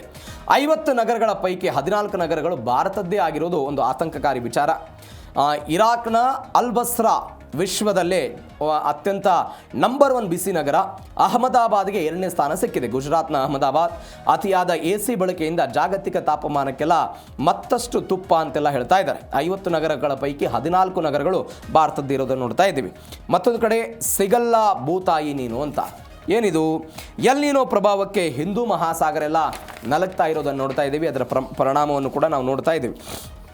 ಮುಂದಿನ ವರ್ಷ ಭೂತಾಯಿ ಸಾಲ್ಡಿನ್ ಮೀನುಗಳ ಲಭ್ಯತೆ ಗಣನೀಯ ಕುಸಿತ ಆಗುತ್ತೆ ಅಂತ. ಈ ಮೀನುಗಳ ಕುಸಿತ ಆಗ್ಬೋದು ಅಂತ. ಸಮುದ್ರದ ಉಷ್ಣತೆ ಏರಿಕೆಯಿಂದ ಆಳ ಸಮುದ್ರಕ್ಕೆ ಸಹಜವಾಗಿ ಮೀನುಗಳು ಹೋಗ್ತವೆ. ಅಂದರೆ ತಾಪಮಾನ ಹೆಚ್ಚಾದಂತಹ ಸಮಯದಲ್ಲಿ ಆ ತಾಪಮಾನ ತಡೆದುಕೊಳ್ಬೇಕು ಅಂತೇಳಿ ಆಳಕ್ಕೆ ಹೋಗ್ತಾ ಇರೋದು. ಹವಳದ ದಿಬ್ಬಗಳ ನಾಶದಿಂದ ಶಂಕರ ಮೀನುಗಳ ಸಂತತಿಯು ಕೂಡ ಅದಕ್ಕೆ ಕುತ್ತು ಬಂದಿದೆ. CMFRI ವರದಿಯ ಬೆನ್ನಲ್ಲಿ ಮೀನುಗಾರರೆಲ್ಲ ಆತಂಕದ ವಾತಾವರಣ ನಿರ್ಮಾಣ ಆಗಿದೆ. ಮತ್ತೊಂದು ಬತ್ತಿದ ಭೂಮಿ ವಲಸೆಗೆ ದಾರಿ. ಮಳೆಯ ಕೊರತೆಯಿಂದ ಕಲ್ಯಾಣ ಕರ್ನಾಟಕದ 7 ಜಿಲ್ಲೆಗಳು ಕಲಬುರಗಿ, ಬೀದರ್, ರಾಯಚೂರು, ಕೊಪ್ಪಳ ಈ ಎಲ್ಲ ಭಾಗಗಳೇನಿದೆ, ಎಲ್ಲ ಭಾಗ ಯಾದಗಿರಿ ಎಲ್ಲವೂ ಕೂಡ ತತ್ತರಿಸಿ ಹೋಗಿದೆ. ಒಂದು 50% ಜನ ಎಲ್ಲ ವಲಸೆ ಹೋಗ್ತಾ ಇದ್ದಾರೆ. 36ರಷ್ಟು ಮಳೆ ಕೊರತೆಯಾಗಿದೆ. 30 ಲಕ್ಷ ಹೆಕ್ಟರ್ ಗುರಿಯಲ್ಲಿ ಬಿತ್ತನೆಯಾಗಿದ್ದ 11 ಲಕ್ಷ ಮಾತ್ರ ಕೆಲಸವಿಲ್ಲದೆ ಮುಂಬೈ, ಬೆಂಗಳೂರು, ಗೋವಾ, ಹೈದರಾಬಾದ್ ಈ ಕಡೆ ಎಲ್ಲ ಹೋಗ್ತಿದ್ದಾರೆ. ಊರು ಬಿಡ್ತಾ ಇದ್ದಾರೆ ರೈತರು, ಅನ್ನದಾತರು. ಹೀಗಾಗಿ ಹಳ್ಳಿಗಳೆಲ್ಲ ಬಿಕೋ ಅಂತ ಇದೆ. ಸಹಜವಾಗಿ ಹೊಟ್ಟೆಪಾಡಿಗಾಗಿ ಕೆಲಸವನ್ನು ಅವರು ಹುಡ್ಕೊಂಡು ಹೋಗ್ತಾ ಇರುವ ಕಾರಣಕ್ಕಾಗಿ ವಲಸೆ ಜಾಸ್ತಿ ಆಗ್ತಾ ಇರೋದು. ಮತ್ತೊಂದು ಕಡೆ ಕಾವೇರಿ ಮಡಿಲಲ್ಲಿ ಮೋಡ ಬಿತ್ತನೆಯ ಸಾಹಸ ಆಗುತ್ತಾ ಅಂತ.